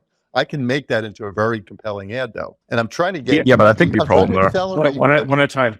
I'm trying to accelerate the transition to sustainable energy. That's what I'm trying to do. That's the mission. So Audi spends millions of dollars every year going to the World Economic Forum. They bought a lake or a parking lot. They flood the parking lot. They freeze the parking lot. And then they give classes on how to drive on ice. And they're doing exactly what Gary is sort of trying to do, which is give rich people access to the car so that they see how amazing an Audi is. And I did it several times. It's an amazing experience. That's advertising, but it's not advertising the way we're talking about it. It's marketing. It's a marketing spin. It's brand building and unconventional advertising. Yes, I agree. Right. And if we were talking about unconventional advertising, ways to get people in the middle of America to get to see a Tesla, to try a Tesla, to understand a Tesla, I'm in there, right? And by the way, there's lots of Tesla service centers around America. I drove across America. I drove my Tesla to Detroit to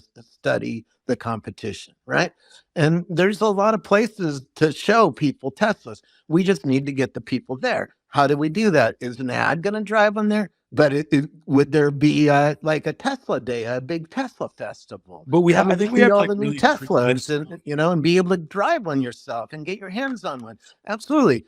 NASCAR would be a great spend for marketing dollars. You brought up NASCAR. I was going to bring up the Vegas F1. Like for me, I think that unconventional advertising works better. And that's where our disagreement is. I am not against unconventional advertising. Like, I think a great ad for Tesla would be the weekend of the F1 race, pay whatever they need to pay, and have a Tesla line up against a famous supercar, whatever famous supercar you want to pick, and take a fully loaded Model S plate and show the Tesla smoke the Model S plate on the track. That kind of stuff sells cars. Educational ads just don't. Educational ads shown on TV just don't do what smart people think they're going to do. Like, Gary, I know you're a smart person. I understand your logic and reasoning to get to that point to say, well, I looked at the surveys and X, Y, and Z are the reasons people don't want to buy them. And so I should make an ad addressing X, Y, and Z. It's just unfortunate that the next step involved in that the next link between the consumer and them watching that ad is less direct than you think it is. And that's the issue. And that's why the efficacy of those ads is, again, in the single, and forget about efficacy, just the viewership is in the single digit percentages. That means most people just directly skip past ads that try to tell them anything. It's why most legacy ads even have been reduced to just flashing the MPG on the screen. Why have they become so rudimentary? It's because the advertising agencies know that if they really try to tell any kind of story, that the engagement's going to fall off a cliff, like all of the advertising data shows, literally all of it. And so for me, it has to be punchy. It has to be short if you're going to do it. Let me jump in here really quick. Instead of like proposing a, like, hold on, let's do one at a time here. Instead of proposing like it should be this or should be that, what if I were to turn the question around and say, less than 2% of the people in the country have ever been in a Tesla? I think there was a survey that Dave Lee posted that less than 20 or less than 30% of the people were aware that a Tesla is less expensive than its ICE counterpart. How would the people that are opposed to even like trying to understand ads or try to do anything, how would you propose to let those other 70 or 80% people know that there's a better option available? No, it's already agreed to do the ads. Okay. My long-term concerns about this becoming a corporate poison like it does for every other company, that's a point that I'm just making out of caution. I'm not saying that's not going to happen. Elon literally has said it's going to happen. So now the debate is what type of ads. And for me, I'm saying I think taking this in the educational route would be a mistake. I think you can convey the most important parts of that message pretty easily by sending people to the website. The point of the ad should be to send people to the website. You can have all sorts of detail on there. Trying to tell them this story in an ad is a crazy proposition to me. People will not engage with those types of advertisements. But all of the data shows this. They just scroll past or they ignore it. You're talking ad copy. That's what the ad agency does. That's not what our job is. Okay? You can run your performance ads if you think they work, or we can run. Okay, well then this is a moot topic then, Gary. They're going to advertise. Let's see what happens. Okay, but don't. It's testing the water, man. You're focusing on the minutia of the actual ad copy. That's not the question. Okay, that's fine, Gary. That's fine. We can move to other topics. But that's what we were all doing for the last 30 minutes. Well, that's a dumb discussion. Should be okay. Then we shouldn't have even been talking about this, Gary. Well, I was trying to stop. So if we bring this back full circle, sorry, I have to do this. Otherwise, I'll mute it right now. If we just bring this back full circle as shareholders, should we agree like awareness, like this awareness of pricing, this awareness of, EV, isn't awareness the metric? And like, if we're at 20% awareness that a Tesla is cheaper than its counterpart vehicle, as shareholders should, instead of like prescribing the solution of you should do this kind of ad, or you should do that kind of population or that population, shouldn't we as shareholders saying, look, we think this awareness thing is an important metric, and we'd like you to like report out on this on earnings calls or in shareholder meetings or whatever, and then let them prescribe the solutions to improve awareness? That's the metrics you would track every year. You ask how you know if your ads are working. That's how you know. You can see if the awareness is changing. You can survey people and you can find it exactly. I'm sorry, because I'm off. You can find out if the awareness is getting any better to see if your ads are working or not. I got to go into Gary, turn yourself in. Thanks for coming, Gary. Thanks for coming by, Gary. All right. I think it was a great discussion. I really appreciate all the speakers. Is there any kind of closing comments that you had for the group, or any like barn burner questions that we didn't get to? Would you rather spend $2,000 in advertising or a faster computer that has more features in the car, which turns into a better product, which then turns into something that you show your friends because it plays a new kind of video game and your older car doesn't do that? I don't like the over-indexing on advertising. There's other arguments for the $2,000. I've had this discussion too with other people. Robert, I just sold a Tesla to a family member who bought it because the price came down. So I know prices coming down increases sales. I used to work in a retail store. When prices came down on things, then demand went up. I studied economics in school because of that. When prices come down, demand goes up. Yeah. And I had the same conversation with people. Tesla's kind of in this first principles mode still of, if I have $1,000, would I put it in the self-driving computer, or would I put it in shiny knobs on the or shiny finish on the dash or stitching in the seat, and they're choosing functionality. And the same, they're probably having the same thing up to this point on advertising versus, they could, by the way, it costs money to reduce COGS. So I think, they're thinking about every single dollar they spend spend it in making the car cheap or advertising. But I mean, the company's in a pretty decent cash position as well. So in terms of like experimenting and getting some data to understand the effectiveness, and I think going back to like, what's the metric? If the metric is awareness, then Tesla come up with a way to improve awareness of the product. But yeah, I hear your point on that. Other questions, Stock Talk? GM spent almost $4 billion on advertising last year and it didn't do shit. Zero ROI. Didn't do anything for EV, that's for sure. $4 billion. $4 billion. We're talking about $100 million test here. This is what people forget. Like, do you know what that number looked like for GM 15 years ago? It was a fraction of that. This is a problem. In these corporations of this size, the marginal efficacy of advertising becomes blurred very quickly. As soon as the broader business environment eases, people will forget that we even had this fucking conversation. If interest rates were still 0%, all of these companies, if interest rates were still near 0%, all of these companies would be selling cars hand over fist. It's just a misappropriation of the problem. But yeah, anyway, we've hammered this horse already. Yeah, no, it's good input. Adrian? Yeah, I mean, the way we're speaking about this is as if Tesla isn't already experimenting with ads. They are out there. They're experimenting with this. And I don't think we'll actually need more than that. Everyone knows what a Tesla is to a certain degree. I can go to a third world country right now where they don't even sell a Tesla. And I can tell you right now, at least maybe 50% or 40% of the population will know what a Tesla car is because of social media and because of the speed at which that thing moves. I think at the point, he was even doing this in a last space with Omar, which is a subscription-based space, so many won't know about this, but he was saying, hey, we need to make people aware of it. And I said, you're going to be aware of it when at least every fifth car on the road in most developed cities in the US is a Tesla car, and you see that thing taking off like a rocket. I think at that point you will start asking questions and you will actually want to buy whatever that thing is. You look at the website, you look at this thing and you say, oh my God, it's a refresh Model 3. It's actually not expensive. Wait a minute, I do actually have a little bit of spare cash, and you buy the performance model instead. And now all of a sudden you have a different narrative going on, and people will have to buy those cars anyways because ICE is being phased out by law. It's not being phased out necessarily by tech, quite the opposite. It's phased out by law. So I don't know why we're jerking each other off about advertising. This doesn't make sense. Yeah, spend a couple of million, run a drag race with a Model S plate. Yes. Now we're talking. Yeah, drive a Cybertruck through a concrete wall or something. Okay. At the measuring something, that's what I'm cool with. Like if we're measuring awareness, we're measuring intent to buy, like we have some sort of metrics, then I'm cool with. I'm not a marketing person. I don't know the right way to do it. But if there is a problem in terms of you have a little bit of excess supply, and they kind of do at this point versus demand in some regions, then, you have to look at all your options to improve awareness. But I hear all your points. It makes sense. I'm tracking how many new cars are on the road. I don't see a lot of other vehicles that are new. In other words, there's a soft market. It'd be one thing if Toyota was going crazy right now with a new electric car. Then I think maybe we would do some more advertising to get the customers aware of Tesla versus the Toyota.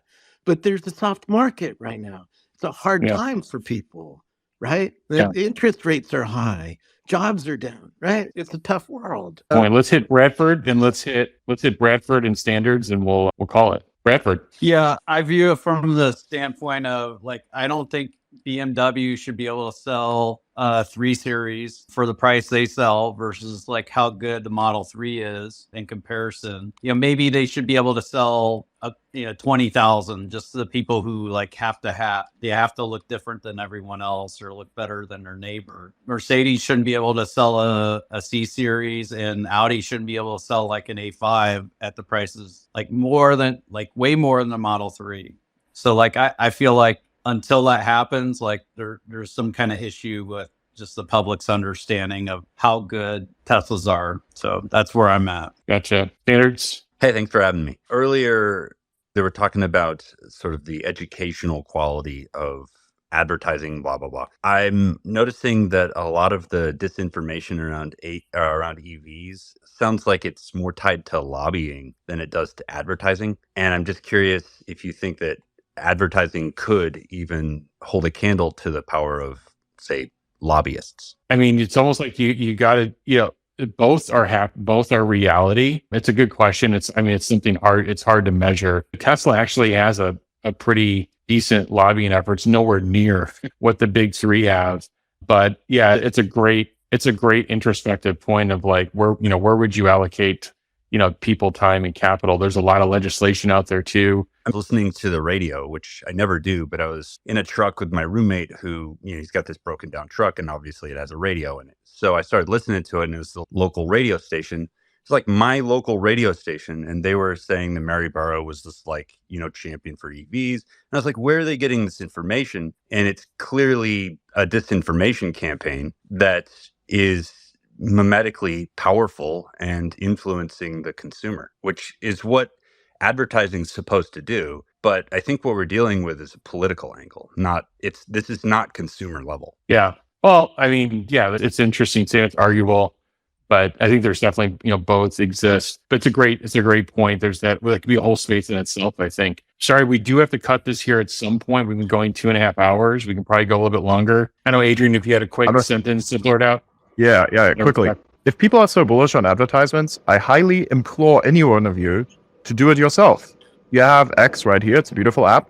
You can do anything. Sure, the metrics will be a little bit bland because there's not as much information that you can gather from there, but you can make at least a basic test happen. So if you want to test your theory on advertising, try it here, maybe try it on Facebook as well, and on Google, compare the results, and then come back with an even more educated take on what it is that you're trying to sell. Like, I'm pretty sure you could put like 1,000, maybe 10,000 if you're really into it, out there on advertisements, multiple platforms, see how that's working for you, figure that out, and then come back on this and say, here's how Tesla should do it. Yeah, it's a good message. I think everybody should be out there trying to, push the product, trying to understand the effectiveness of it, trying to understand. That's what I do with my own family. Like, awareness level. I talk about this all the time. I talk about Tesla all the time. I've been driving a Tesla for 10 years. There's still people in my family that think the batteries, go kaput in 3 years and the cars. Yeah. So, but yeah, no, I hear you. So look, we do this space every week on Tuesday, early afternoon if you're in the West Coast, a little bit early evening if you're on the East Coast. We're the Cyber Bulls.